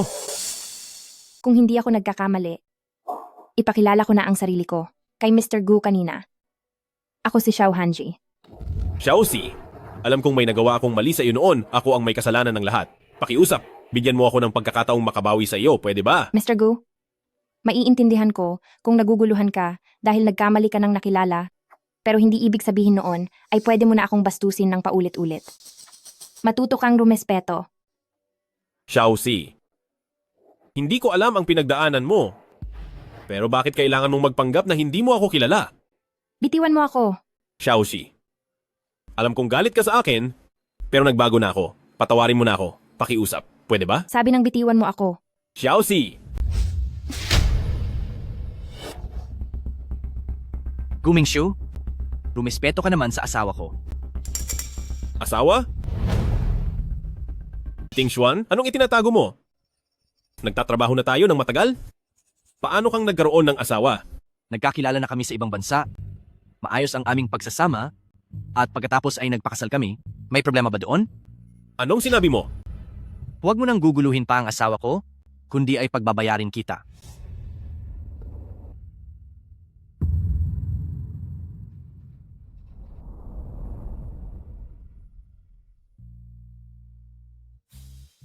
Ayos ka lang ba? Kitang-kita na hanggang ngayon si Gu Mingshu ay sa nagawa niyang pananakit. Sa iyo ay nakakaramdam ng pagsisisi. Ano naman ngayon? Bumalik lang ako para alamin ang katotohanan. At kung nagsisisi man siya o hindi, ay wala na akong pakialam doon. Kahit na nagbago ka na ng identidad, tingin ko ay hindi sila basta-basta maniniwala, lalo na't hindi pa nila tatapusin ito. Kaya sa susunod ay dapat kang mag-ingat ng mabuti. Iyon mismo ang gusto ko. Gusto ko na imbestigahan nila ako. Para malaman ko ang katotohanan sa likod ng pagkawala ng aking mga magulang. President Gu, tungkol kay binibining Xiao Hanzi, lumabas na po ang resulta ng investigasyon. Sabihin mo. Siya nga po ang tanging tagapagmana ng Xiao Group. Masyadong malakas ang grupong iyon. Itong si Miss Xiao po ay lumaki sa Europa at napakagaling niya pagdating sa sining. Maging sa pagsayaw at sining po, ay nakakuha na siya ng maraming pandaigdigang parangal. 2 taon na ang nakakalipas, nagkakilala at nagpakasal sila ni Heting Xuan sa Europa. Naiulat pa po iyon sa mga balita noon. Pero, anong pero? Ang balita ay itong si Miss Xiao ay aksidenteng nawala sa loob ng ilang sandali. 2 taon na ang nakaraan at muling lumitaw. Nang kumalat ang balitang kasal nila ni Heting Xuan. Nawala 2 taon na ang nakakalipas at bigla na lang uli nagpakita. Sinasabi ng aking kutob na siya nga si Xiaoxi. Miss Xiao? Miss Xiao, para sa aking mga nagawang pagkakamali kanina, humihingi ako ng paumanhin sa inyo ni Ting Xuan. Sana ay huwag nyo nang masamain ito. Mr. Gu, huwag mong masyadong isipin yon. Dahil ito ay isang pagkakamali lamang, maayos na basta't na ipaliwanag mo ng malinaw. Ngunit laking gulat ko rin na mayroon pa palang isang tao na kamukhang kamukha ko sa mundong ito. Talagang parehong-pareho kayo. Nasaktan ko siya noon. Ang pagkawala niya ay naging pinakamabigat na parusa sa akin. Miss Xiao, gusto ko sanang magtanong sa iyo kung susubukan ko bang bumawi ngayon. Sa tingin mo ba ay mapapatawad pa niya ako? Palagay ko ay hindi na siguro dahil wala na siya, hindi ba?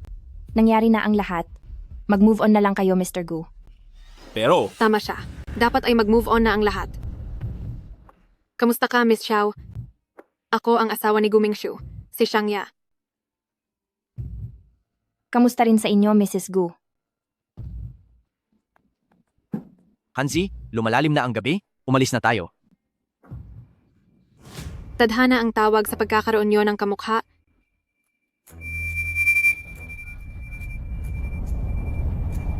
Para sa tadhana. Xiangya. May allergy si Jianxi sa alak? Kung hindi ka iinom, patunay iyon na ikaw nga siya. Hanshi, hindi siya gaanong marunong uminom. Ako na ang para sa kaniya. Oo? Isang baso lang naman ito. Naniniwala akong si Miss Xiao ay hindi tatanggi, hindi ba?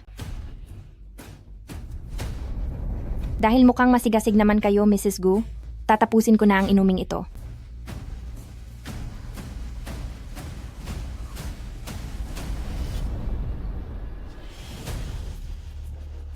Tignan natin kung hanggang kailan ka makakatagal. Nabalitaan kong napakahusay ni Miss Xiao. Magaling ka raw sa pagsayaw? Baka naman maaari mong ibahagi ang galing mo para makita naman ng lahat dito? Sige, sige. Inaabangan ko ang sayaw mo. Mahal, maaari mo ba akong samahan bilang kapareha ko sa sayaw? Ikagagalak ko iyon.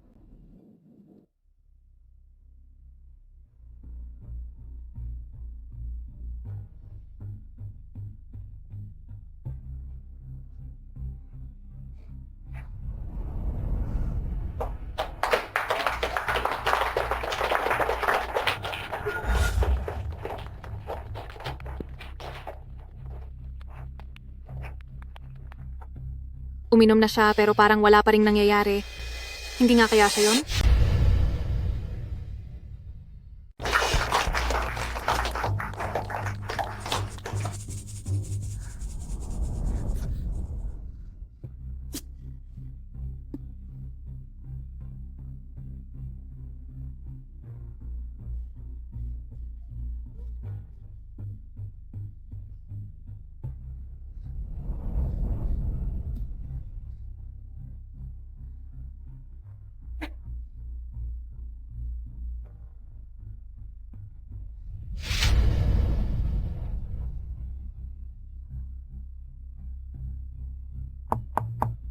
Miss Xiao?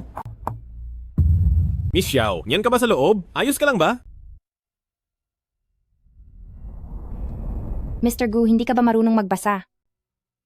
O baka naman, may kakaiba kang kinahihiligan? Nakita ko lang kasi kanina na nagmamadaling umalis si Miss Xiao at hindi maganda ang kanyang hitsura, kaya naglakas loob ako. Sumunod para tingnan ka. Mr. Gu, asikasuhin niyo na lang po ang sarili niyo, pati na ang asawa niyo. Ang paa mo? May sugat.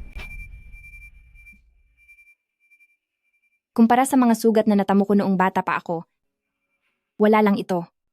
Palaging sinasabi ni Lolo, kung gusto mong maging marangal sa harap ng iba, kailangang magtiis ng hirap sa likod nito. Kapag iniisip ko ngayon, may punto rin siya. Sa loob ng maraming taon na pag-iwas mo sa akin, marami kang pinagdaan ng hirap. President Gu, nandito ka na naman? Ang palabas na napagkamalan mo lang ako, hanggang kailan mo ba itutuloy ito?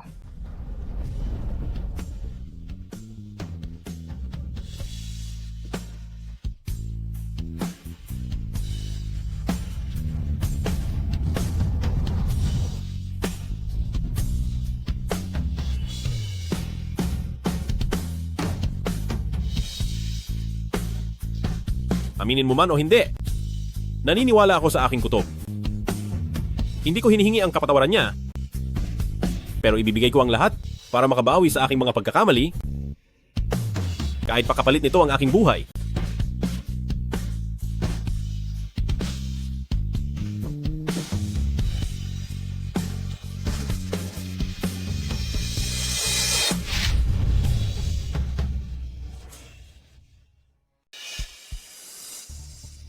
Sabi ng lineman ko sa ibang bansa, Xiao Hanzi, siya ay talaga namang Xiao Group na nag-iisang tagapagmana. Nagkataon lang ba talaga ito?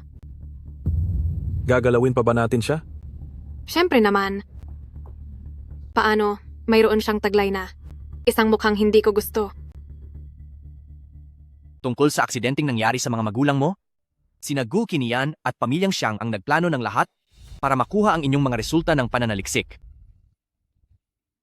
Ang dalawang pamilyang ito ay talaga namang magkatulad, parehong-pareho silang masama. Ang malaking kasalanang ito, pagbabayarin ko sila ng higit pa sa ginawa nila.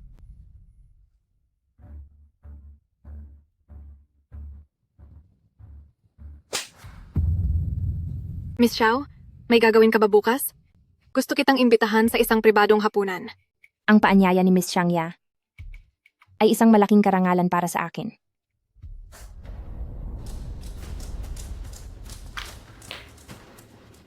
President Gu, nalaman ko na po na ang totoong Xiao Hanzi ay 2 taon na ang nakalipas mula nang wala na siya. Ang Xiao Hanzi ngayon ay si Miss Jian Shi. Siya ba talaga si Xiao Shi? Buhay pa si Xiao Si. Mabuti naman, ihanda ang kotse. Pupunta tayo sa pamilya He. Xiao Si. Xiao Si, nasaan ka? Xiao Si, lumabas ka na. Alam kong ikaw iyan. Gumingshu, anong kinababaliw mo dyan? Magpapanggap ka pa ba sa akin? Matagal ko nang nalaman ang lahat na ang totoong Xiao Hanzi ay 2 taon na ang nakalipas nang wala na siya at ang kasalukuyang Xiao Hanzi ay walang iba kundi si Jian Si. Magsalita ka na, nasaan siya? Nakipagkita siya kay Xiangya. Tinatawagan ko siya sa phone, pero hindi niya sinasagot. Ngayon din, hanapin mo agad kung nasaan siya. Kailangang mahanap natin si Xiao Si. Base sa video, si Xiangya at ang ilang hindi kilalang lalaki ay kinuha si Binibining Jianxi. Ang kanilang sasakyan ay huling nakita sa inabandonang pabrika sa labas ng lungsod. Miss Xiang, anong binabalak mo? Xiao Hanji? Dapat pala kitang tawaging Jian Shi, hindi ba? Miss Xiang, pati ba naman ikaw ay mahilig magkamali sa pagkakakilanlan? Huwag ka nang magpanggap. Nakita ko na kung paano ka mag-allergic sa alak. Ang mga pantal sa leeg mo ay nagbunyag na ng totoo mong pagkatao. Hindi ko maintindihan ang sinasabi mo. Dahil umalis ka na, bakit kailangan mo pang bumalik? Bakit kailangan mo pa akong kaagawin kay Mingshu? Bumalik ako hindi para sa kanya, kundi para imbestigahan ang... Hindi ba't mahilig kang magkunwaring wala na? Ngayon ako na mismo ang tatapos sa iyo para tuluyan ka nang mawala sa mundo. Nang wala ka ng paraan para bumalik at agawin sa akin si Mingshu. Sugod.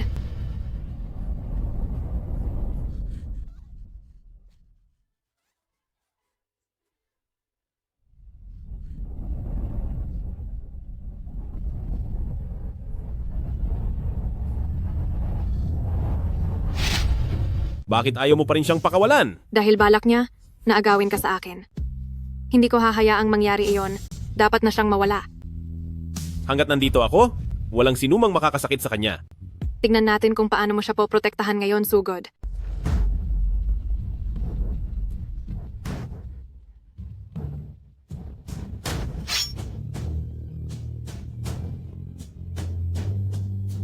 Gusto kong mismong sa harap mo ay makita mo siyang maglaho. Iyon lang ang paraan para matauhan ka na. Huwag. Tumigil kayo. Ilayo niyo sila agad. Xiangya, paparating na ang mga pulis. Huwag mo nang dagdagan ang mga pagkakamali mo. Gumingshu, ako ang nagmamahal sa iyo, hindi siya. Sapat na ang mahal ko siya. Kung ganoon, sisiguraduhin kong hindi kayo magkakatuluyan. Mingshu. Xiao Si. Huwag kang umalis. Xiao Si. Yung Xiao Si? President Gu, gising ka na pala. Kamusta ang pakiramdam mo? May masakit ba sa'yo? Nasaan si Xiao Si? Nasaan siya ngayon? Nasaktan ba siya? Ligtas na po si Miss Xiao. Sinundo na siya ni Mr. He. Pero si Miss Xiang, Para sa isang taong wala namang kinalaman sa atin, na kaya mong ipakulong ang sarili mong asawa? Nasisiraan ka na ba ng bait? Pinakulong mo si Miss Xiangya? Paano na ang mangyayari sa pamilyang Gu? Wala kang silbi. Panggulo ka lang sa mga plano. Gumawa siya ng mali. Kaya dapat lang siyang parusahan ng nararapat. Walang hiyang bata ka. Sino ba talaga ang Xiao Hanji na iyan para pahalagahan mo ng ganyan? Tungkol sa aksidente ng mga magulang ni Xiao Si, hindi pa malinaw ang investigasyon. Hindi niya pwedeng malaman na bumalik na si Xiao Si kung hindi ay tiyak na gagawa siya ng masama kay Xiao Si. Huling kitang ganyan ka? Ay noong buhay pa si Jian Shi. Sino ba talaga ang Xiao Hanji na iyon? Balita ko ay kamukhang kamukha niya si Jian Shi. Magkahawig lang sila. Sana nga ganun lang. Sige, imbestigahan mo ang pagkatao ng Xiao Hanshi na iyan. Titingnan ko lang kung ano ba talaga ang pinagmulan niya. Opo.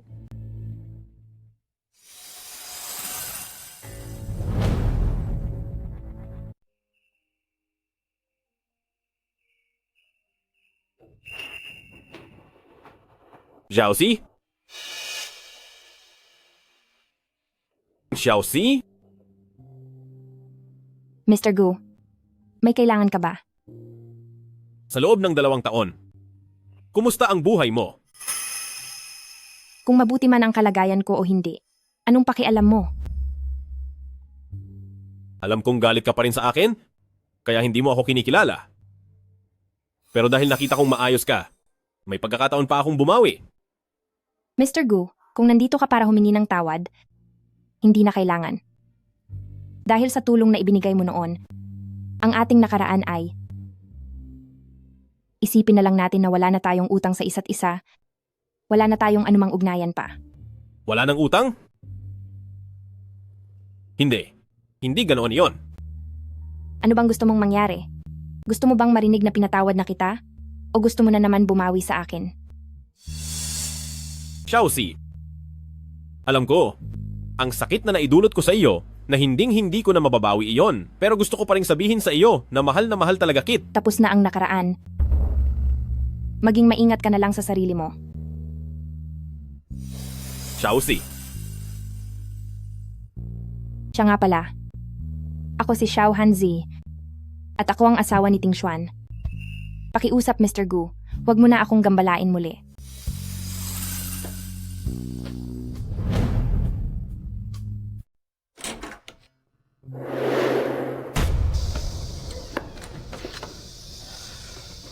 Gu Mingshu, ano ba talaga ang gusto mong mangyari?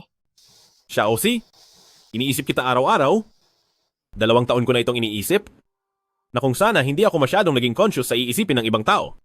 Marahil ang anak natin ay narito pa. At nakita mo pa sana ang lolo mo sa huling pagkakataon.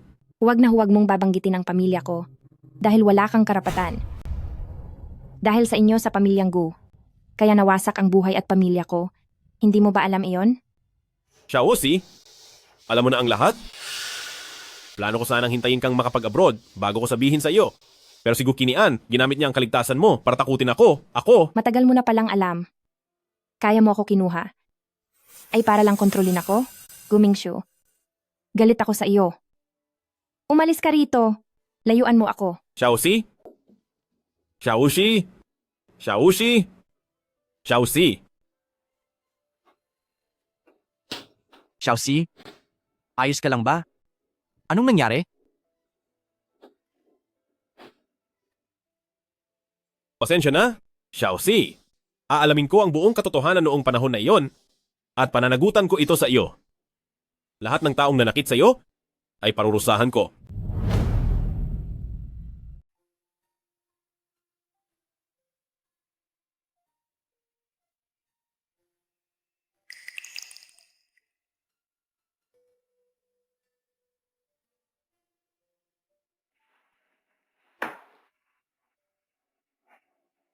Huwag mo na isipin ang mga nangyari noon. Kung buhay pa sana ang bata, siguro ay natatawag na niya akong ina ngayon, di ba? Hindi ito sinabi ni Gu Mingshu sa iyo noon dahil maaaring mayroon din siyang mga inaalala. Tutal, kilala si Gu Qinian bilang isang taong napakalupit. Hindi iyon sapat na dahilan para saktan niya ako. Ang lahat ng nangyayari ngayon ay dahil sa kagagawan niya. Kung sinabi lang niya sa akin ng mas maaga, ngayon, hindi sana tayo humantong sa ganito.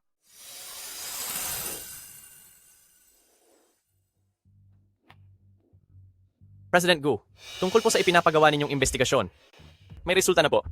Magsalita ka. Ang aksidente po sa kotse na hinarap ni Miss Jian noon ay hindi nga isang aksidente.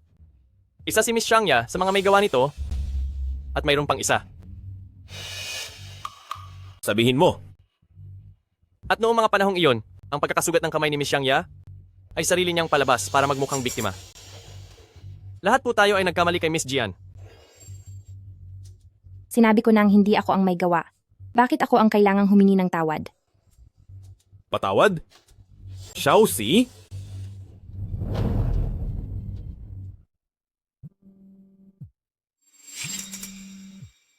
Hello? Ano? Naintindihan ko. Chairman Gu, Miss Xiao? Ay, hindi pala. Miss Jian mukhang nagsimula na ang pag-atake sa negosyo laban sa Gu Group. Inaasahan ko na yan. Miss Xiao, Lihim siyang nakikipag-ugnayan sa ilang mahahalagang stockholder. May mga palatandaan na kukunin niya ang Gu Group. Sino ba talaga ang Xiao Hanji na yan? Bakit kabisado niya ang lahat tungkol sa mga detalye ng Gu Group? Sa mundo ng negosyo, bawat isa ay may kanya-kanyang galing. Kung mas magaling siya, anong magagawa mo? Sinasabi mo bang wala akong galing? Sige. Gusto kong makita kung ano ba talaga ang kayang gawin ng Xiao Hanji na yan. Iset ang meeting sa kanya bukas. Kakausapin ko siya ng personal. Masusunod po.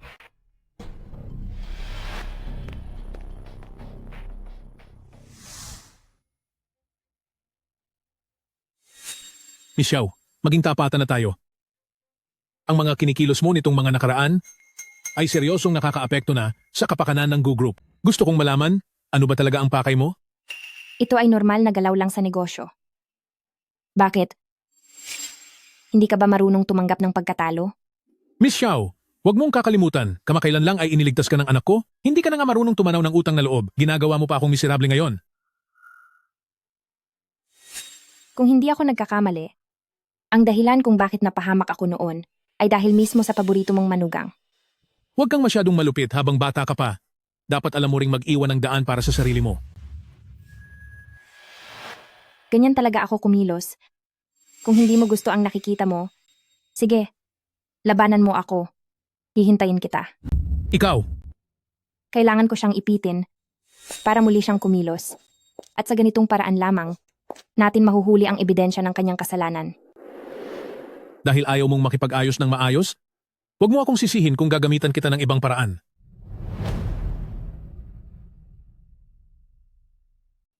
Bakit hindi mo binubuksan ang ilaw? Sanay na ako.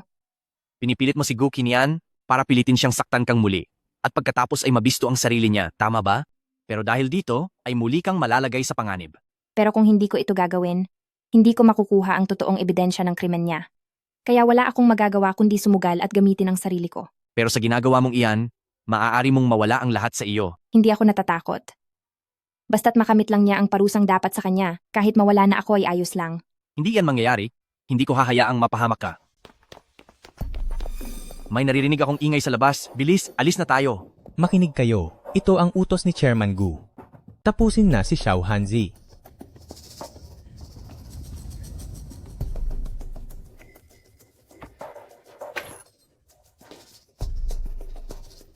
Xiaoxi. Xiaoxi. Xiaoxi. Si Xiaoxi, siya. Mayroon siyang post-traumatic stress disorder. Ano? Walang nakakaalam noong mag-isa siya sa ibang bansa kung ano ba talaga ang pinagdaanan niya. Nang makita ko siya, tamang-tama na noon ay binabastos siya ng isang grupo ng mga tambay. Tiyak na magpapadala pa ng tao si Gu Qinian. Pumunta muna kayo sa poder ko.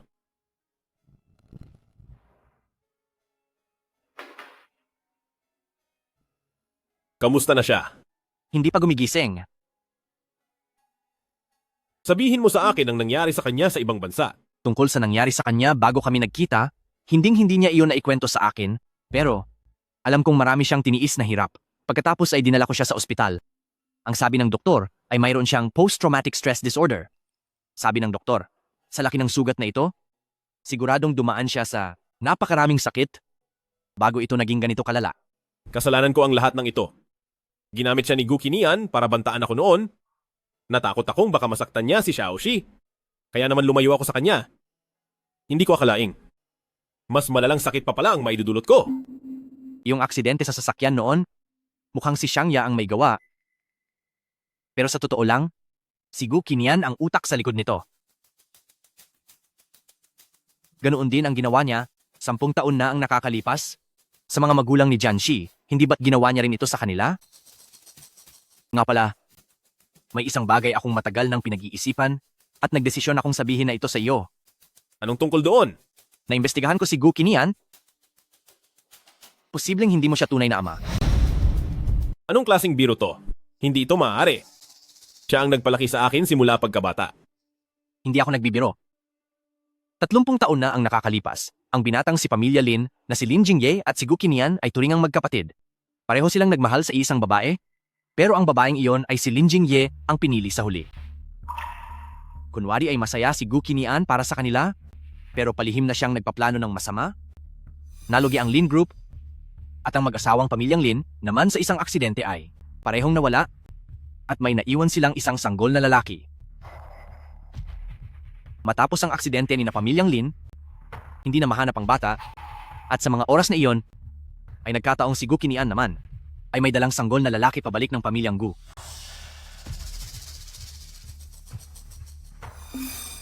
Ang bagay na ito? Paano mo nalaman? Nasa loob din ng sasakyang iyon. Ang ama ko noon at nang mangyari ang aksidente, sakto namang tinatawagan ko siya. Pagkasagot pa lang niya sa tawag, bigla siyang nawala. At narinig ko mismo ang pag-uusap ni Gu Qinian at ng kaniyang assistant. Maaaring hindi ka maniwala sa akin. Ito ang report ng investigasyon sa aksidente noon. Maaari mong tignan.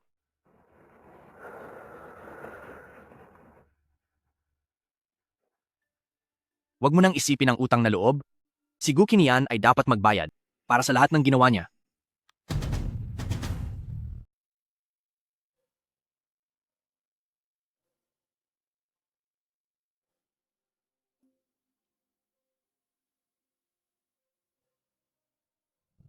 Post-traumatic stress disorder complications. Walang sinuman ang nakakaalam kung ano ang hinarap niya mag-isa sa ibang bansa noong siya ay nandoon pa. Nang makilala ko siya, sakto siyang pinagtitulungan ng isang grupo ng mga siga. Xiaoxi!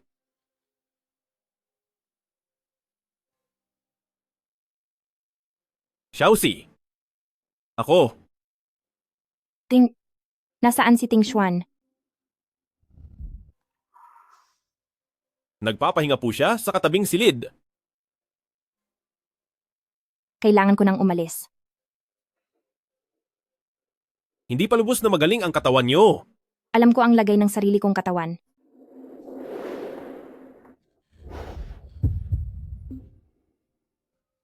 Bitiwan mo ako. Hindi pa nakaka-recover ang iyong katawan. At hindi pa ligtas ang kalagayan ni Pamilya He sa ngayon. Kaya na naming ayusin ang mga problema namin.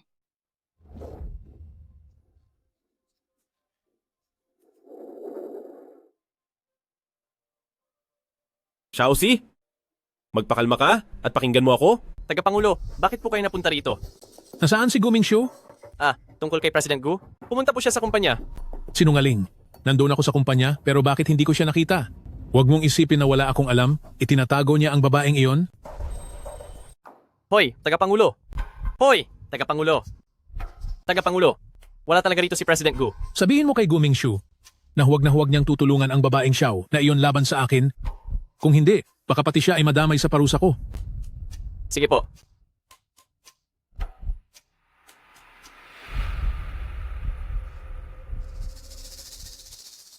Pwede mo na ba akong pakawalan ngayon?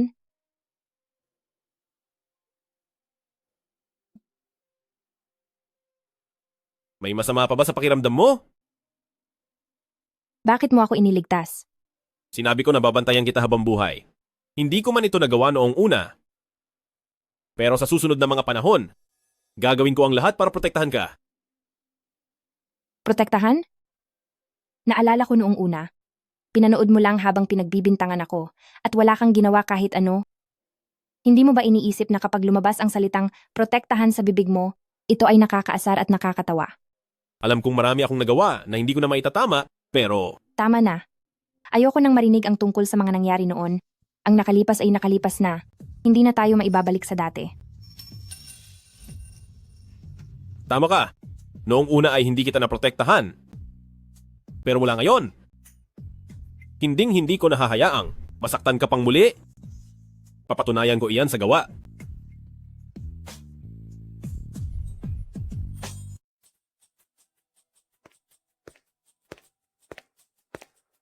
Chairman Gu, lumabas na rin po ang resulta ng DNA comparison. Tungkol naman po sa chairman, siguradong hindi niyo po siya tunay na ama. Tungkol naman po sa investigasyon sa pamilya niyo, napatunayan din ang mga sinabi ni Mr. He. Ang aksidente sa kotse ay talagang pakanapo ng chairman. Magpatuloy sa pagkalap ng ebidensya. Tandaan mong dapat palihim lang ito. Opo, sir.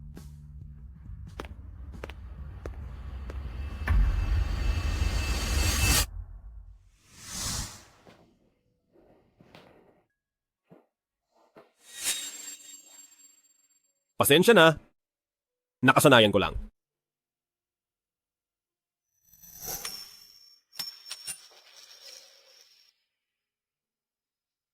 Maaari ba akong maupo rito? Kahit sandali lang. Sige.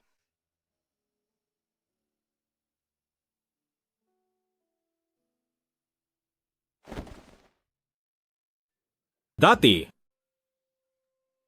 sinubukan kong balansehin ang lahat sa pagitan ng pag-ibig at pamilya.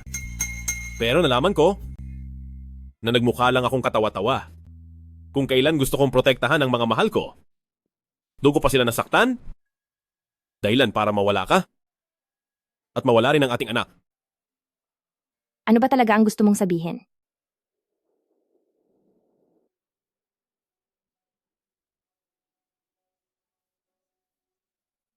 Ngayon ko lang nalaman na ang lalaking itinuring kong ama sa loob ng 30 mahigit na taon ay ang siya palang pumatapos sa buong pamilya ko.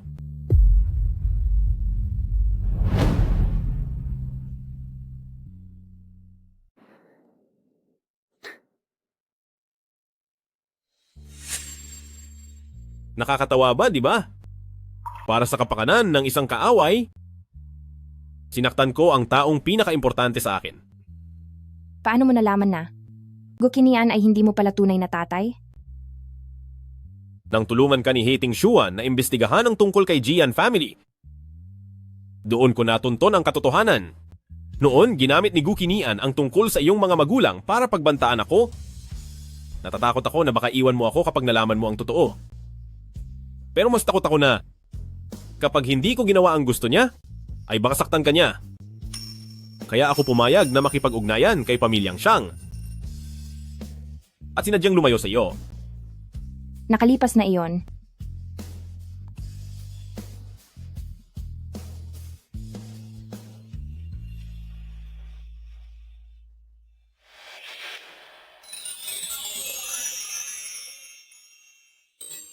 Wala na akong kahit ano. Maging si Xiao Si ay wala na rin ako.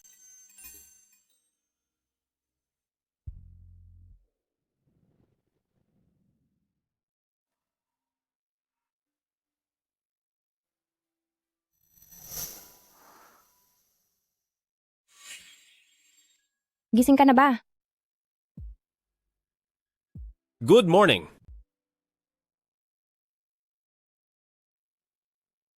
Tungkol sa nangyari kagabi. Masyado kang maraming nainom kahapon. Huwag mo nang isipin yon. Anong balak mo ngayon? Gagawin ko ang lahat para sa lahat ng kanyang ginawa, siya ay dapat magbayad.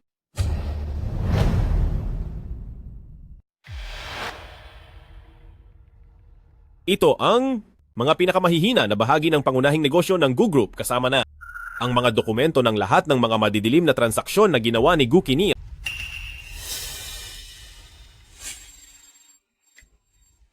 Plano mo bang ubusin ang lahat ng mayroon sila? Ubusin man ang lahat ng mayroon sila o madamay man tayo sa gulo, ang mga atraso ay kailangan ng pagbayaran. Ang tagumpay sa unang bahagi ay dapat nating ipagdiwang. Xiaoxi, Mingshu, itataas ko ang baso ko para sa inyo. Xiaoxi, may allergy ka sa alak, kaya hindi ka pwedeng uminom. Halos makalimutan ko. Xiaoxi, magtsa ka na lang sa halip na alak.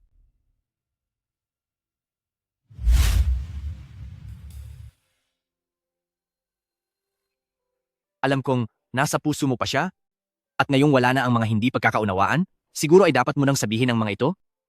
Huwag kang mag-iwan ng kahit anong pagsisisi.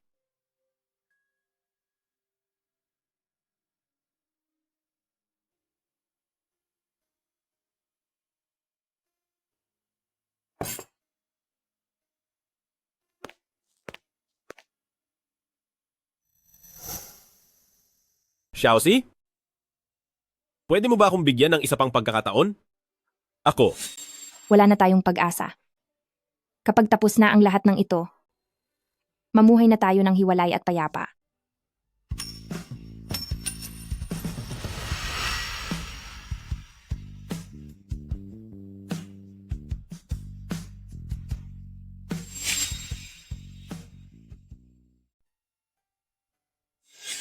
Xiaoxi, alam kong nagkamali ako sa iyo noon. Lahat ng iyon ay kasalanan ko. Nagmamakaawa ako sa iyo. Bigyan mo ako ng pagkakataong bumawi. Maaari ba? Miss Jian, pinapabigay po ito ni Ginoong Gu sa inyo.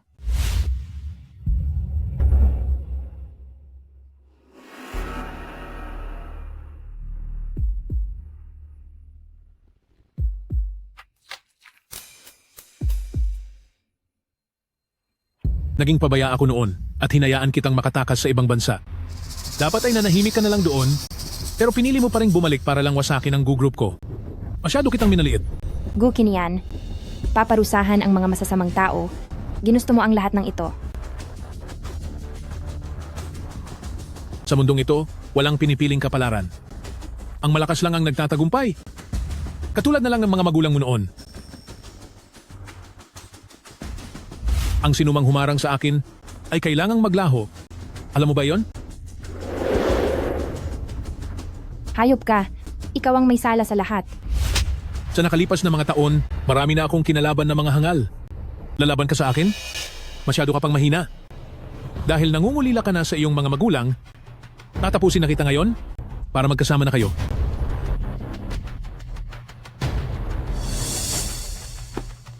Wag. Tumigil ka! Pakawalan mo siya. Ganyan nga ba talaga? Ang pinalaking anak ni Gu Qinian, nahanap mo agad ang lugar na ito. Hindi ka talaga ang tatay ko. Isa kang hamak na sinungaling. Isa kang taong punong-puno ng kasalanan at krimen. Dahil alam mo na ang lahat, wala na akong rason para maglihim pa. Pero, ano naman ang magagawa mo ngayon? Pakawalan mo siya? Ako na lang ang iwan mo rito. Anong karapatan mong makipagnegosasyon sa akin? Dahil nasa akin na ang lahat ng ebidensya ng iyong krimen at nai-upload ko na ito sa internet. Kung sa loob ng 30 minuto ay hindi ko i-enter ang password para kanselahin, kusang itong maipadadala sa mga pulis. Bakit naman ako maniniwala sa iyo? Kung ayaw mong maniwala, sabay-sabay tayong mawawala. Sige, dito ka lang? Pabayaan niyo na siyang umalis.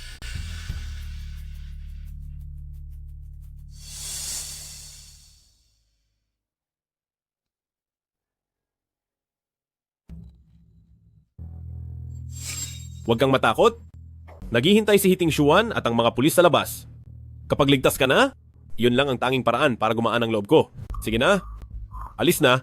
Umalis ka na.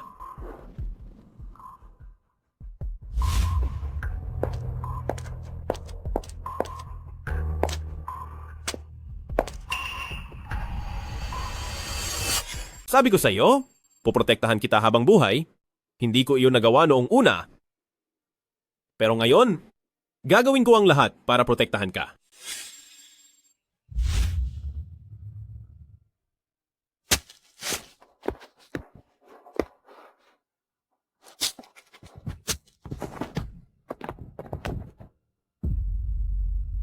Mingshu,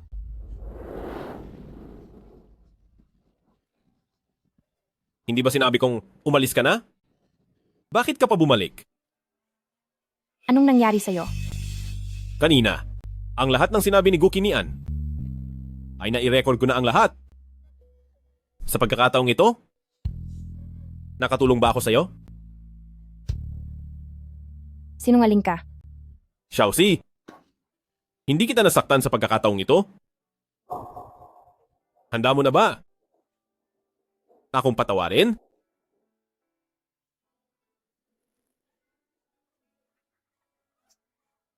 Pinatatawad na kita.